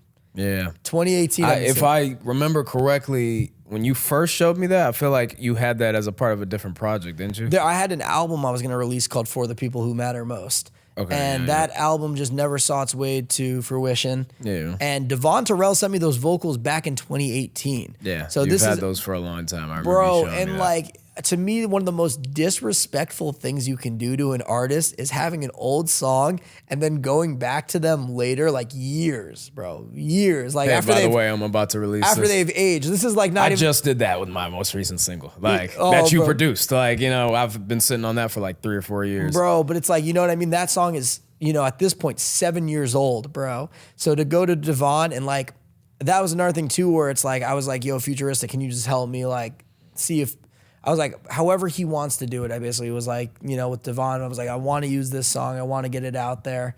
So I went to Futuristic and he helped me lock that in with Devon because they have a close relationship.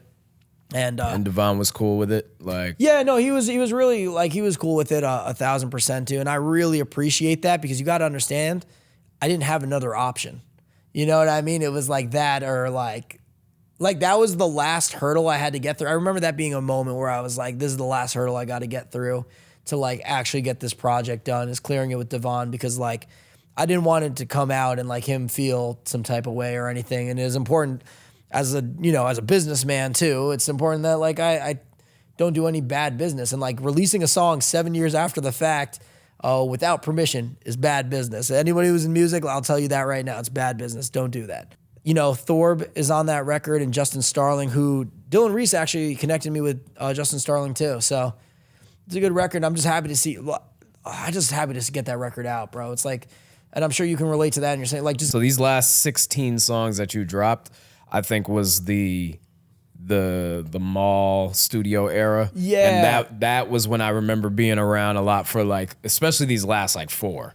You know what I mean? Like, yeah, dude. Just us being locked in here. Yeah, and I'm also texting the group chat every day with you and Doss. I'm just like, yo, I like need to get this done today, dude. Like I was in full panic, bro.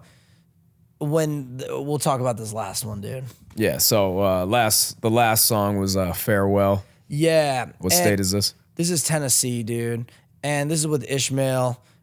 I don't want to butcher his last name. I've never said it, dude. Shout out to Ishmael. Yeah, Ishmael Nehemiah. From Tennessee. Yeah. But I just like, when I was looking for an artist, and I learned he has a crazy story that people should look into. But I just remember going to him and I was like, yo, you're finishing this thing. Like you single-handedly are the guy that's going to take me to the end zone right now. I was like, my only request is, because it's going to be the final song on the project, is if we can do like a That's All Folks type of song, like just something that like really is just like a goodbye for this journey. I was like, I know you're just meeting me now, but I've been on this journey for 2 years. You know what I mean? So like, take me home, Ishmael. And he did a TED Talk, bro. He was moving. He did a TED Talk the same day that he like recorded this, bro. So like he really made it, he made it happen. He had a lot going on and he pulled through, made it happen. We got that song mixed. We got Shamar helped me on that song too. And yeah, that was it, dude. And I remember just being able to upload that song and just like immediately, thank God. Like, you know what I mean? I just was like, the weight of this project was like, I've just, you know what I mean? The project is what it is, but I did it. I did the thing that I set out to do. It was hard. It was very challenging for me to make this project happen. I know I do it to myself, but like that moment right there is something that like, you don't realize how much pressure you're under sometimes until the pressure's relieved. Right. And like having that moment, like, and I really got to shout out, you know, I haven't given them their flowers. They've been sponsoring the podcast if you guys have been tuned in, but I got to shout out DistroKid too, because one, they sponsored the podcast, and like from a financial standpoint, you know, they were really, that's how I funded the 50 States project, dude. So without them, like they took a lot of pressure off me to do that. And also, you can't just upload a 50-song album, dude. And that's something I realized as I went to go upload a 50-song album, dude. I went to DistroKid's like layout, and like their max was 35, and I was like, oh no. I was like, did I just fumble this in the fourth quarter? Like, and keep in mind, uploading a 50-song album like is a pain. Like it was a process uploading that. You know what I mean? So I just emailed DistroKid, and I was like, because now with them sponsoring the podcast, I got a good connect over there. And I was like, is it possible for me to upload a 50-song album? They're like, yeah, no problem. And like immediately my account like was able to do it. So yeah, shout out DistroKid, because it got spooky there for just the slightest second where I was like, oh no, like what if I just like set out to do something that's like not even possible? You know what I mean? So that was like the last feeling of the project coming to the end, dude. So it's out. It's out now, dude. People, we kind of talked about this off camera, but like a lot of people, you know, they're asking what's next, not knowing that for the last 2 years, you've been going through one of the most intense roller coasters emotionally, mentally of your life, just trying to get this project finished. Now that it's done, this is where the real work starts. You know, everybody's like, oh, you got to retire the jacket. The jacket has to stay for the next like half a year to really continue to promote this. Oh yeah, because 1000%, dude. why grind for 2 years to put it out and it's still going to the radar? So my question is, what is the game plan, if you have one, to now that it's done, to spread the project, promote the project, just bring more awareness to what you just did? I'll tell you how I'm honestly feeling about everything, dude, because, you know, on the last end of this project, my perspective, I feel like I had like an epiphany. And I think like, you know, the Macy's thing contributed to that. Bringing this project to the end zone contributed. But, you know, I think my purpose here, and even the Greenville trip, you know what I mean? That was like really inspiring. But like, I think my purpose here might be different. I know this is like way heavier than what you asked, but like, my purpose here might be different. You know what I mean? Here's what I know. You know, I know that I might want to take a step back and see like what I can do to like actually continue to make positive change, like in the community. Like, I don't want to sound dramatic, but like the world, like what can I do to just like make more positive change out here? Because, you know, that was something that I realized with the Macy's thing. And, you know, it was like really empowering. In my personal life, I want to spend a lot more time with Sarah. You know, people, this stuff will get me a little emotional, but it's like people don't understand the sacrifice that you have to make to create a project like this. Like the nights of like me not coming home because I'm here just like working on it all night. You know what I mean? The nights of just like, or the days of frustration because things aren't working out, and like it just like my mind is consumed with this project, right? Like things not going right, you know what I mean? And just like me being frustrated and just like, you know, kind of keeping to myself and just like, you know, because there was a lot of frustrating moments. Like it definitely, and like Sarah's my rock, like, I mean, held me down through this project heavily, like was there every step of the way when I needed her. But it's like, you know, a project like this puts a strain on a relationship, dude. It like really was intense on that thing. Like I probably wasn't there for my family as much as I could have been during this process, you know? So now that I'm done with this project, I am taking a step back to like really value what I consider important, you know? So it's like, dude, I hate the beach. I've never been a beach person. You know you know how I spent my album release? At the beach with my mom and Sarah. You know what I mean? Like, and there's no cell service there. I had to post the album obviously, but like just as disconnected as I could be, and like really just like giving myself the because I'm somebody who's so hard on myself, dude. Like I just like mentally put myself through these things. And this is why I think I'm able to do some of the things I do. But like, you know, to have a moment just to sit back and just be like, yo, I did it. Let this be the celebration right now with my mom and girlfriend. Like, you don't have the pressure on you. So that was good. And yeah, you know, just being like really being there for my friends and family and then seeing what I can do. But now as far as like promoting it, like, yeah, like it's my responsibility. And I think I owe it to all the artists that are a part of the project. You know what I mean? A lot of people, like I said, all these artists did it off the string. So now ball is in my court. And it's also, I need to do it for me because, you know, to a certain degree, like there's a financial commitment with this project and I'm only going to see a return if I promote it, right? But, you know, I hate saying this, but like, and this is such a bad business, like people that are like looking at this to work with me, it's like, I don't care about the money, dude. And like, it's something that happened in like because I just think the project itself is like, we don't do this for the money, dog. Like, and I know you know that as like an artist too. It's like, nobody's out here like, is the money helpful and that's a goal? Yes, absolutely. Do you need the money to like live and like do everything and create more? Of course. But I promise you, and I promise you that you do not take on a 50 States project because you want the money, dude. Like that was so incredibly intense that like I'm looking back, like I feel like I just got out of a tornado, dude. So I'm going to keep hammering the promo videos. We talked about it. I really want to get some music videos done. I know like people criticize music videos, say they're a dying breed, but I am a music video director before all of this. A lot of people forget that sometimes, you know? So music videos, that eventual opportunity, the Greenville, North Carolina opportunity will eventually happen. I play a significantly small part of that, but just to show that like a kid from Stanford, Connecticut went out and did that, I think is really cool. And I think it'll make an impact on the community, just knowing that, you know, your dreams are possible. You can make it happen. And that's the biggest takeaway from 50 States, dude, is that you can say that you're going to do something, even as crazy as it sounds, and follow through and do it. I did it completely independently, which I'm hyped to say, like no backing. So it's like, I just want to say that to inspire somebody out there to know that they can do whatever they want in their life. It's beautifully said. Yeah, beautifully dude. said.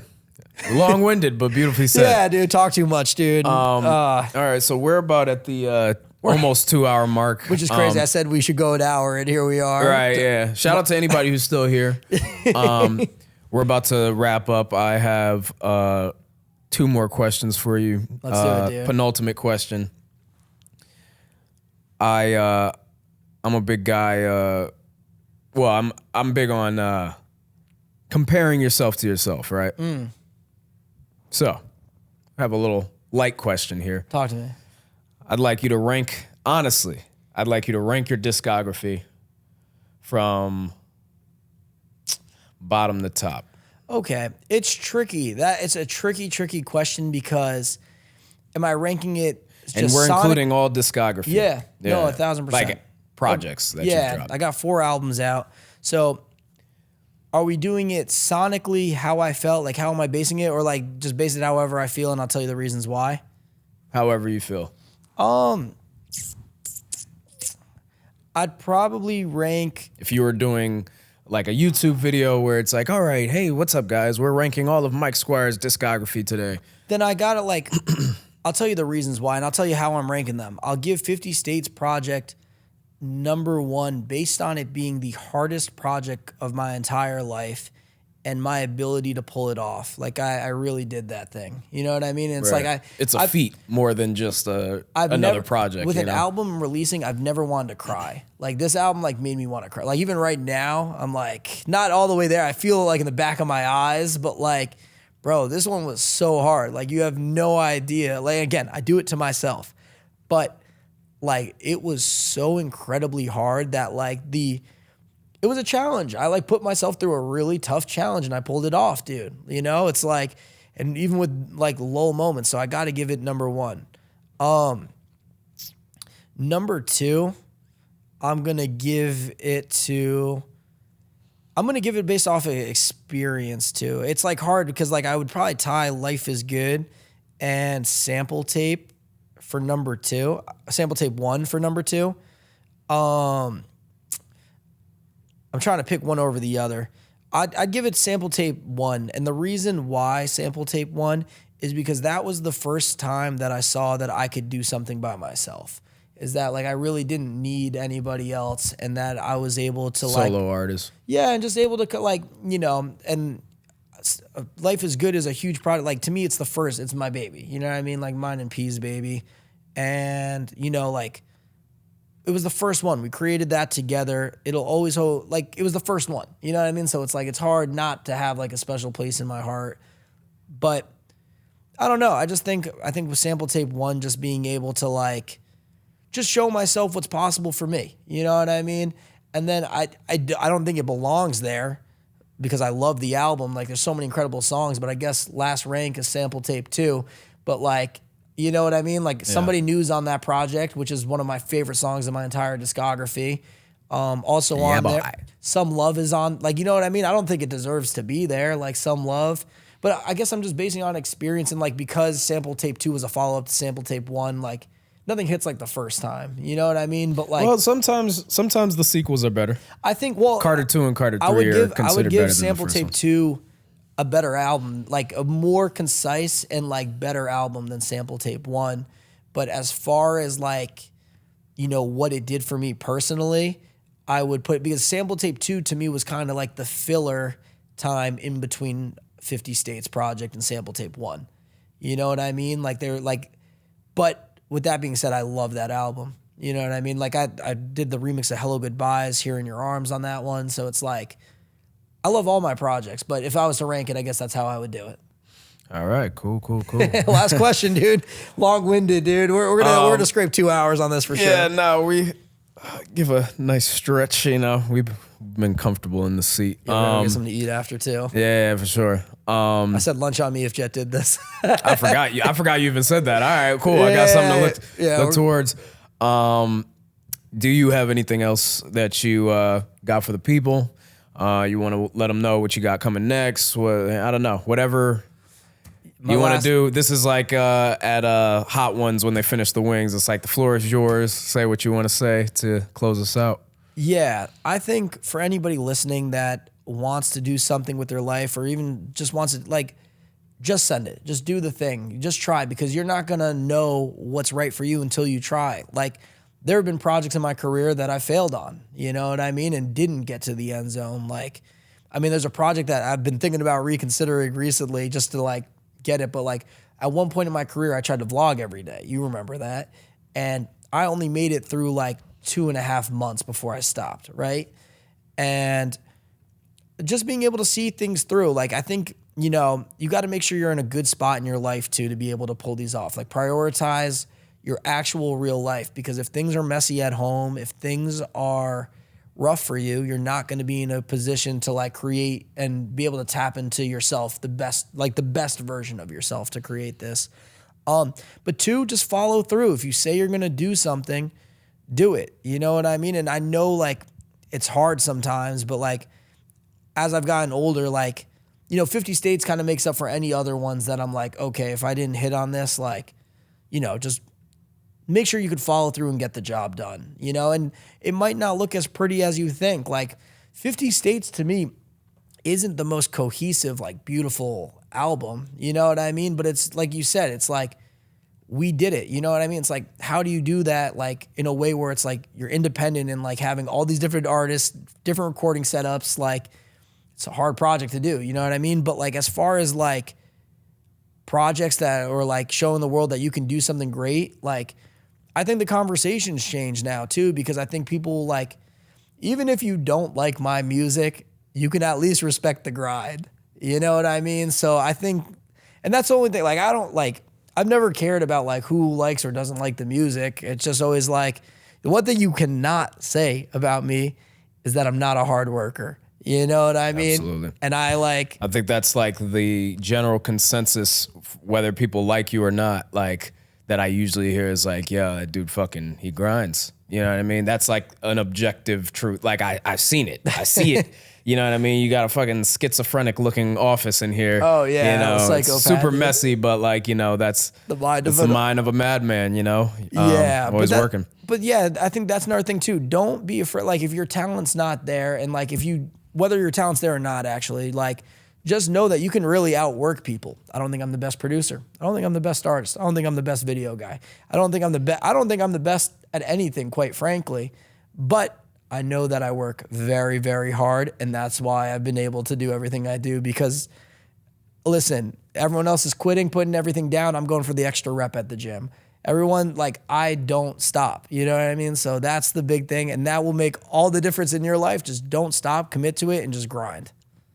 Beautifully said. Yeah, dude. Here we are. Mike Squires, the 50 States Project is out now on all streaming platforms. You've got some physicals coming. You've got some merch coming. Yeah, you saw the packaging. Packaging is beautiful. Yeah, dude. yeah. Again, once again, shout out to Jose Duran for killing it on the branding. Yeah, there's not enough that I just need to have Jose on the podcast, truthfully. Like, whether I go down to Arizona or he comes up here. Oh, he's in Arizona, right? Yeah.